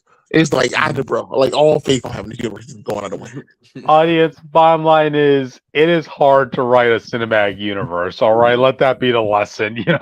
Anybody want to grab that baton? You're gonna be in charge of the cinematic universe. It's all gonna be on you. You're gonna be the face. Kevin Feige's limping. Kevin Feige's limping. He lost an arm. Everybody hates him, but he's still the king. He's still on the throne. Anybody who has a problem with that cinematic universe, you're going to be facing the blunt of it. I get the idea that he wants more quality over quantity. Of course, that makes sense to me. But when don't announce something that you yourself said, I'm not going to announce it until I read the script and I like it and it's locked in. Don't announce something and then go back on half of the shit you said. Y'all realize after Supergirl, we're supposed to have Batman and stuff, right? Yeah, supposedly. That's nowhere near done. He don't even have he said he hasn't even started writing a script for the Batman. I said it earlier. I would have liked Batman before Clayface, just to understand what the universe is like. I feel.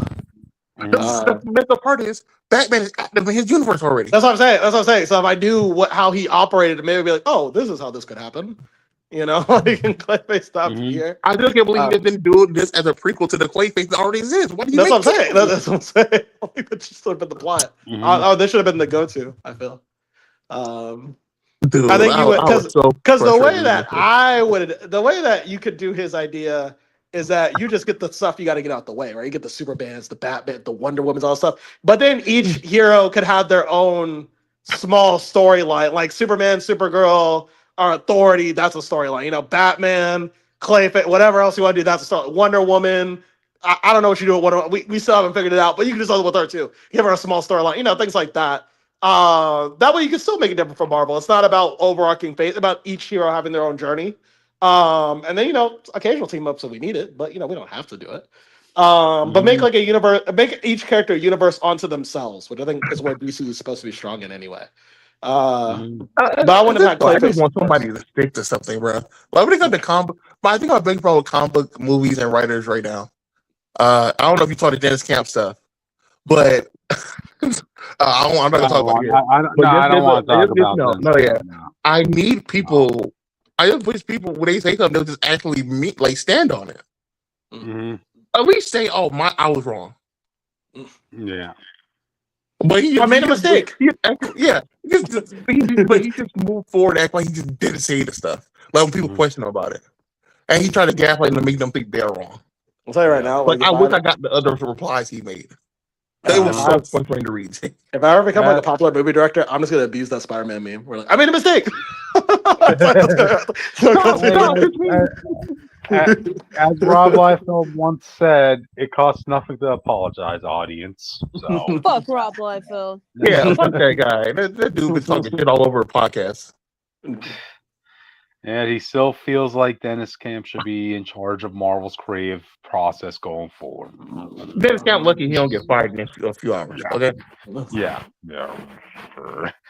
I have a glass of champagne. A glass of red wine, audience, on the day when we finally get the last issue of Dennis Camp's Ultimate Run. Just want to bring that up, audience. So yeah. But yeah, man. Look, Jay's good. I have to give you apologize, bro. Okay, I promise I will. But I need to start trying to gaslight us. Like you didn't say this.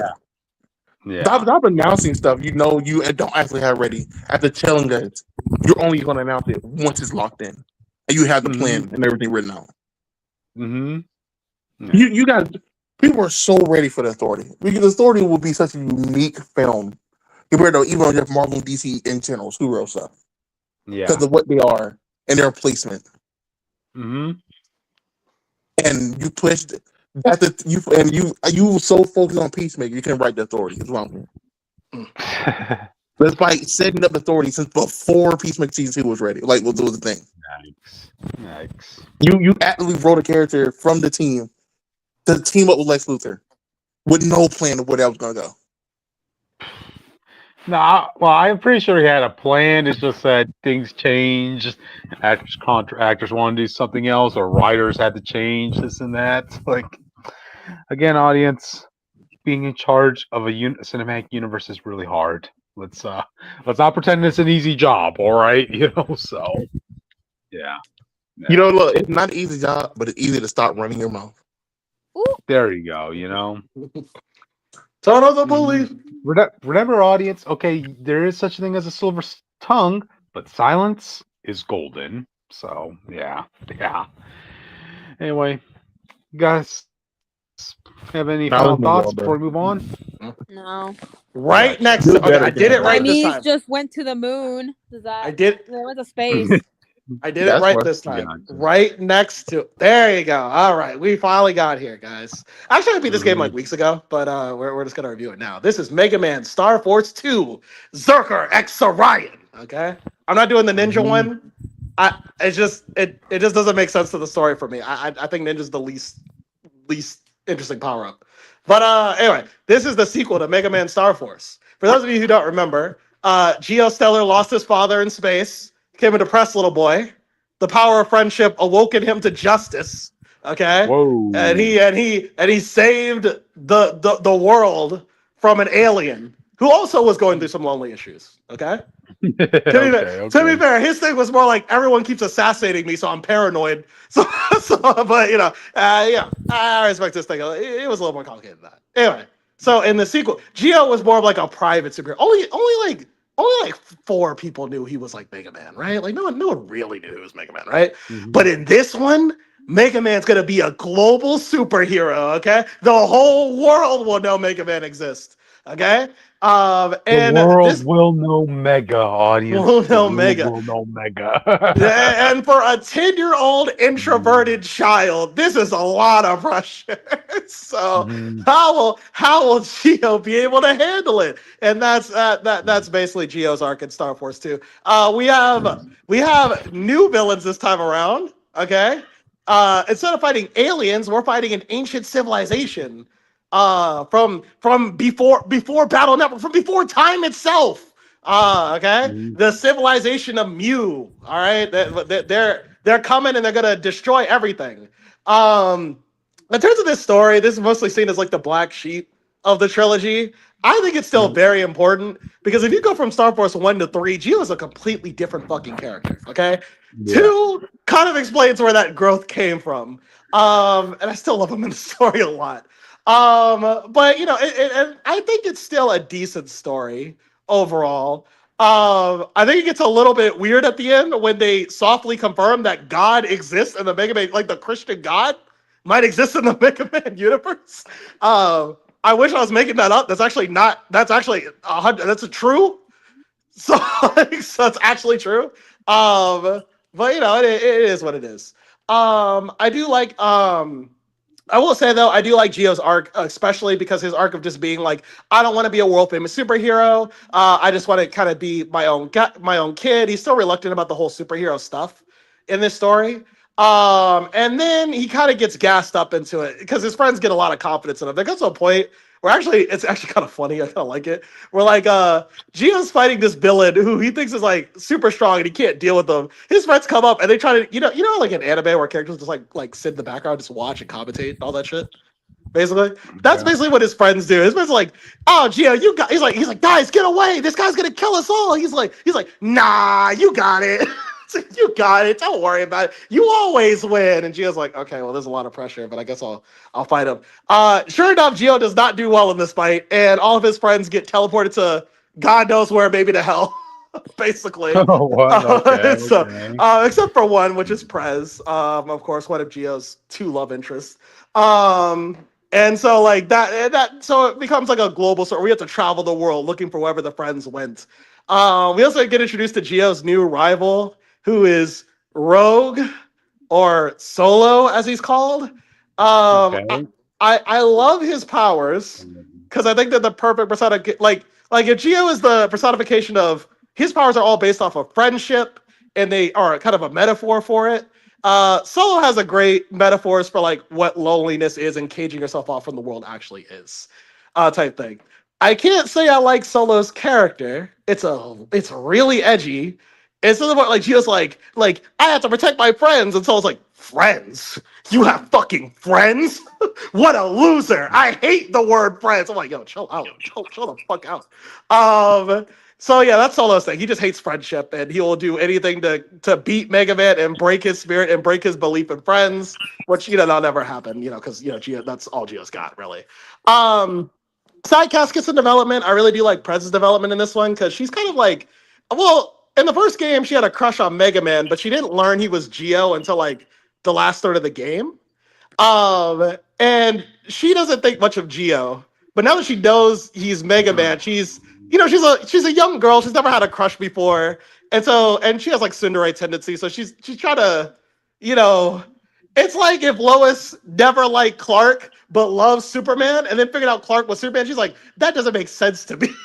Basically, that's kind of Rez's thing, and she's trying to justify separating her feelings for Mega Man for her feelings for Geo. Yeah. So her arc also comes with her just being even a stronger leader for her friends. I'm not gonna lie to you, Prez might be mean a little bit, but like she's a friend you want in your corner, all right? She's like, you could Okay. call her at like 3 a.m. and say, I got kidnapped across the world. I'm with some African smugglers right now. And like she'll be like, I'll get the plane, I'm on the way. All right. Prez does not get for a 10-year-old with no powers. Prez does not give a fuck. She will do anything for her friends. So I kind of really vibe with it. All right. I will say not a huge fan of Sonya in this game. There's an arc where Sonya kind of betrays Geo, but it's to protect him or whatever. And Geo's too much of a boy to understand that she's just doing this to save him from a threat or whatever. I guess the reason it didn't really hit with me because you fight that boss shortly after the boss she was afraid of shortly after, and you kind of beat his ass. So it's kind of like whatever. Yeah, it's kind of like you kind of just wasted my fucking time and play with my emotions for no reason, but whatever the fuck. I will say the main villain, her thing, I did kind of, as an adult, I did kind of vibe with her thing where she's like, I just hate stupid people. Like, like her whole thing is like, I hate that stupid people run the world, so I'm gonna run it and then just take all the smart people and put them with me, and then all the smart people are gonna rule the world. I was like, you know what? I mean, shit. Hey, it's a social experiment, I guess. You know, see which zone survives, audience. Right. Who gets along the best? You know? She's like, if you're strong or if you're smart, you get to go. And I do like how she's like, Mega Man, join me. I mean, like you seem pretty cool. I mean, you thwarted all my plans up to this point, but I'm about to rule the world anyway. And I'm thinking that you're pretty cool and you're a kid. So, you know, how about you join me? And Mega Man's like, no. And she's like, oh, like, are you sure? Because I'm not really trying to kill you if I can avoid it. I did kind of like that scene. Another scene I like that the game, because this is why I don't like Spider-Boy, and this is why I like Geo. Okay. Geo actually acknowledges that it's crazy for a kid his age to do it. So the main villain, the final boss is basically God. Okay, it's basically a god, I should say. The god of like EMAs, all this stuff. And Geo has been hyped. He realized that he has to save the world. And no matter what, he's got to give it his best shot. And he tells his friends, yeah, I got this. Don't worry. I got your back. I got this. All right. Goes into the final boss, walks up the stairs to the final boss, and he stops for a second. He's like, oh my God, wait, what am I doing? He's like, I'm just a child. He sounds like a little emotional breakdown for a second. And he's like, and he has to like, Jake. Let me tell you real quick. I'm cooking, so I had to leave for a second. I'm gonna go again. I want you to know, James Gunn just said the original plan was that instead of engineer, it would have been Metallo. Oh, okay. Oh boy. But not all bullets have ammo on it. Some of them are just blanks, you know. So yeah. There you go. But yeah, I did like this one because we get to show that Geo is a child and he's fighting a god and he's like fuck, this is scary as fuck. I don't want to do this. But I do like he's able to pull himself together on his own. He's like, you know, I gotta do it because everybody's counting on me. I gotta try. Even if I don't win.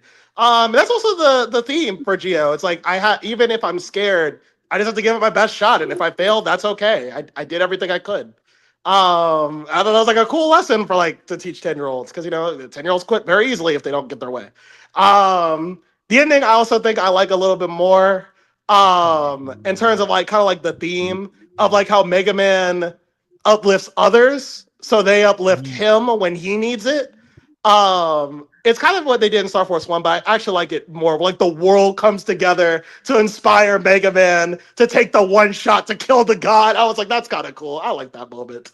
But yeah, it's cool. I like it. Star Force 2, in terms of like an emotional story, isn't as good as Star Force 1. I don't think it's a bad story. And because it's on the Legacy Collection, which you can get on the PlayStation Store or Switch or like the fucking Steam or whatever, you can fix one of the most annoying problems Star Force 2 has, the encounter rates. So Star Force 2 had an annoying encounter rate compared to the first game and the third one. So in this game, you could actually, like, with the settings, you could turn it down so you don't have to fight as much or whatever. Another thing you get is the new Zerker, Sorion, or Ninja ability, depending on your version of the game. As you can see on the title, it says Zerker X Sorion, which means in this game you can get either the Zerker power-up or the Sorion power-up. Don't worry, because this is the collection, you can actually play with all three power-ups. It doesn't really matter. But this is just the one you start. This is your base one. The Zerker power-up gives you electric powers. You get the power of like the Zerker tribe, a Viking tribe, basically. Their lore is that they wiped each other out because they fought so much and whatever. And so now Geo has to master that power. Sorion is the power of flame-breathing dinosaurs.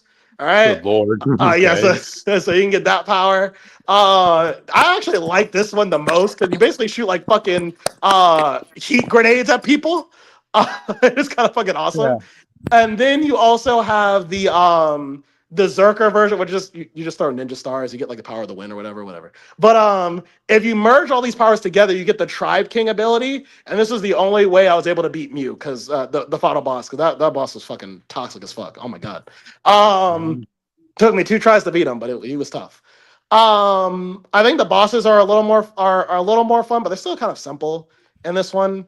But it is what it is. Another new mechanic that will be further fleshed out in the third game is the Hertz rescue missions. Sometimes in some encounters there'll be like innocent Hertz that are in the middle of the battle, so you have to fight around them. If they get hit once, then they die.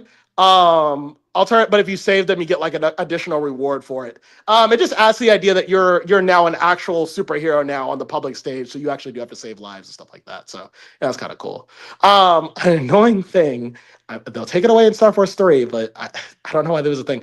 When you accept a side mission in Star Force 2, you can't do another one. You can only do one side mission at a time, and you can't quit the side mission you're on if you can't figure it out. So that's annoying. That's annoying. I hate that shit. That was in Star Force 1 as well. But all in all, it's a part of the Star Force collection. I recommend playing through this game, especially because, again, Geo is going to be a completely different. If you go from 1 to 3, Geo is a completely different character. He is a whole different guy. Okay, the way he processes things is a lot different. But if you want to know like where that confidence came from, it was really this game. So I still recommend playing this, even if it's not bad, but it's not as good as 1 and 3. So there you go. Yeah, that's Star Force. That's Star Force 2. There you go, audience. Twice the amount of views from Jake's Bide. So, yeah. Yay, million. All right then. Gotcha. All right then, audience. I guess with that, we should move on to the next topic. Which? Finally, it's my turn. Shine. So instead of talking about a certain spider-based hero, we're talking about gay monsters. Yay. Who wants to talk about Miles Morales anyway, right, audience? Oh, yeah. There's people. Yeah. Not the grifters. Anyway, we're talking about gay monsters because what do right-wing grifters hate more than black people? Gay people. Gay black people? Gay and black people, yes, exactly. So basically that in June, the people from the crew behind Christopher Chaos and Friends are making a Pride anthology based off of their side story called Monsters in Love. So to my knowledge, they aren't doing stories based in the main universe, but they're doing it based off the comic series in the main universe. Does that make any sense? Okay, yeah. Universe within a universe. Yeah, for the most part. Mm-hmm. And so basically, we're getting like a Pride anthology, like Marvel and DC Pride. But what I care about is the next book. Can you go to the next picture? Right there. Yeah, in December, my husband, Adam Frankenstein, is getting his own one-shot. Okay. There you go. I'm really excited about this. This is only one of the covers. This is one of 2 safe covers I can put because the third one is very spicy. Hit me up on Twitter later for the spicy cover, chat. Gotta say, I like the cover. I like the cover in here. It looks like one of those old literature novels, I mean, he is old. Yep. I mean, I said this to Wish. I wish he had sent me this picture earlier. That way I could have put it on a thumbnail, so, yeah. You would have lived. Yeah. It was going to be either this one or the spicy cover. And last time I checked, I don't want this video taken down. So I didn't put the spicy cover. But if you two want me to send you the spicy cover, I can. Gotcha. Yeah. I don't know what this one shot's going to be about. But all I know, it's going to be about my husband, Adam Frankenstein. And I know in my soul of souls, I have to get all 3 covers. Especially that spicy one. Yep. I'm going to like 2 different comic shops. Which will hunt those covers down, audience. One of them for the main 3. I'm gonna pre-order them at my main comic shop, and then I'm gonna go to my other comic shop that's a little farther, but it's worth it to potentially get those covers again. At least the spicy cover. Right. Because I'm totally not a degenerate or anything like that. Yeah. I'm excited. Good for you. Which gets what he wants. Yay. I know. And keep in mind, Well, this was revealed with the Pride anthology comic the day that I got a job offer for a new job that I'm starting tomorrow. So it was Friday was a good day. Friday was a good day, and then I went shopping on Saturday. It was great. Yeah. Which this has been Witch's Week, audience. This has been Witch's Week. So it's been my weekend, so there you go. But there's not much about this that we know, but I'm excited. So stay tuned for when I actually talk about the anthology book and this one shot. I'm just surprised that they're releasing this on December instead of October for obvious reasons, but hey, I don't know. When did Mary Shelley Frankenstein come out? Oh, that's true. Well, keep in mind when we first got his backstory, it came out on Valentine's Day. So. Oh, there you go.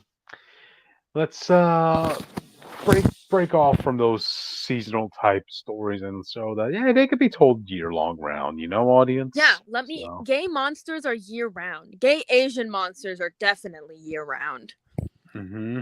And I know he's Asian because the artist told me. The artist himself told me so. Shout out. Mm-hmm. Nice. Gotcha. But anyway, any final thoughts on this before we move on to the last topic of the night? That's what I'm gonna do with titties. What? Who said that? That's his reaction to that spicy cover, audience. So. Oh, I'll send you the spicy cover later if you want. Go for it, Witch. Go for it. Okay, I'm gonna do that. But anyway, audience, let's move on to the last topic of the night.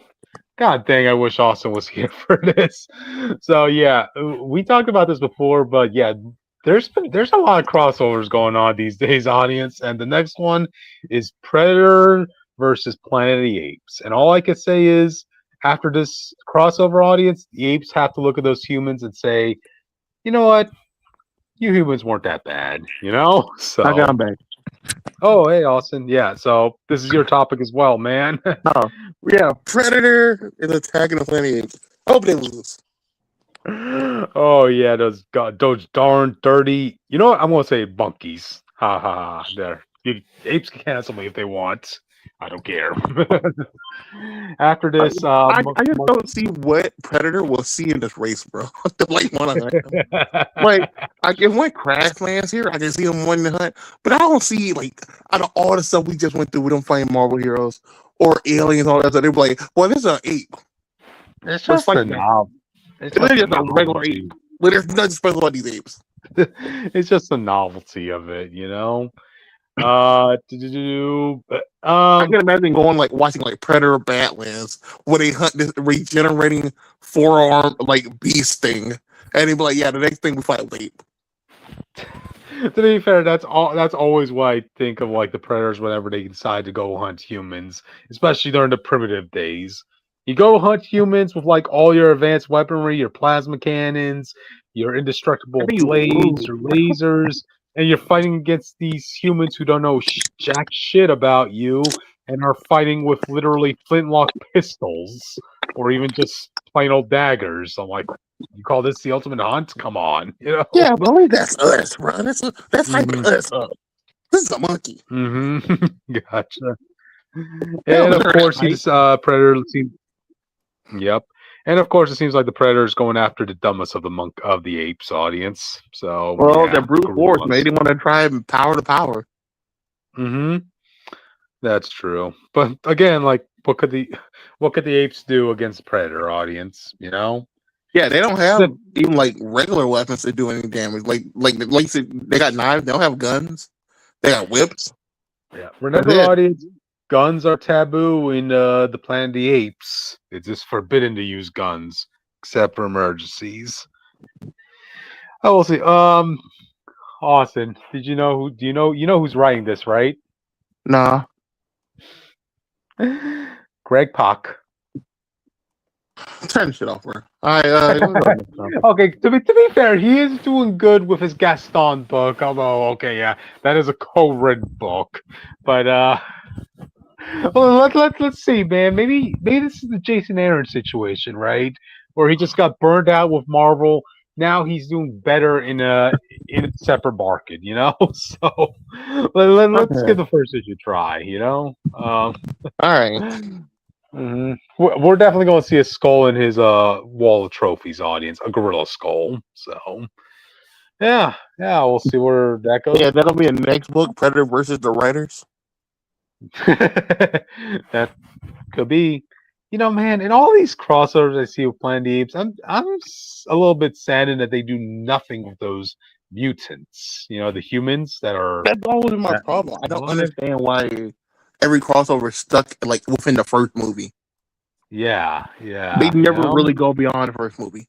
They don't even do the trilogy sequel, the sequel trilogy, despite that being like the most famous Planet thing now. Yeah. Well, I mean, I guess that's just a rights situation with them, that adaptation. They own it though. It's their rights. Maybe it's something in the contract, like that's like saying like, no, you can't depict me in comics. I mean, that's like saying like, okay, we're going to do a crossover with Marvel, but do you really expect them to do a crossover with the with the movie adaptations of those characters? So no, yeah. But this is also the movie. This ain't in the book. I know. Believe me, I would like to see the mutants be brought up. I mean, audience, like, I know they get overlooked. If we do X-Men versus the Planet of the Apes, you have to do the mutants. Yeah. Oh, dude, that writes itself, audience. Because in case people need a recollection, there are humans that survived whatever catastrophe wiped them out, right? But they all basically got horrifically mutated in the face. And they have telekinetic powers. There's a subsection of humans that are like that, So, yeah. But no adaptation really wants to touch upon those people. Oh, and they also worship an atomic bomb as their god. So there's that. But I don't know how Greg Pak's gonna make this crossover work, but I'm only giving the benefit of the doubt, Oh, we'll see. It has to be it automatically has to be the best book he's written in years, compared to what he last wrote in Marvel. So I need that, I guess. Yep. The bar's really low. If he trips over it somehow, we got to talk about this. Exactly. So. All right, well, we'll see where it goes. But yeah, any final thoughts, Austin, before we end the night? It's Predators, ugly. That's it. Once again, we aren't looking for Brad Pitt Predator audience, so yeah. I would love to see what the Predators think. What a Predator considers handsome or beautiful. I would love to see like their beauty standards from their point of view. I thought that'd be amazing.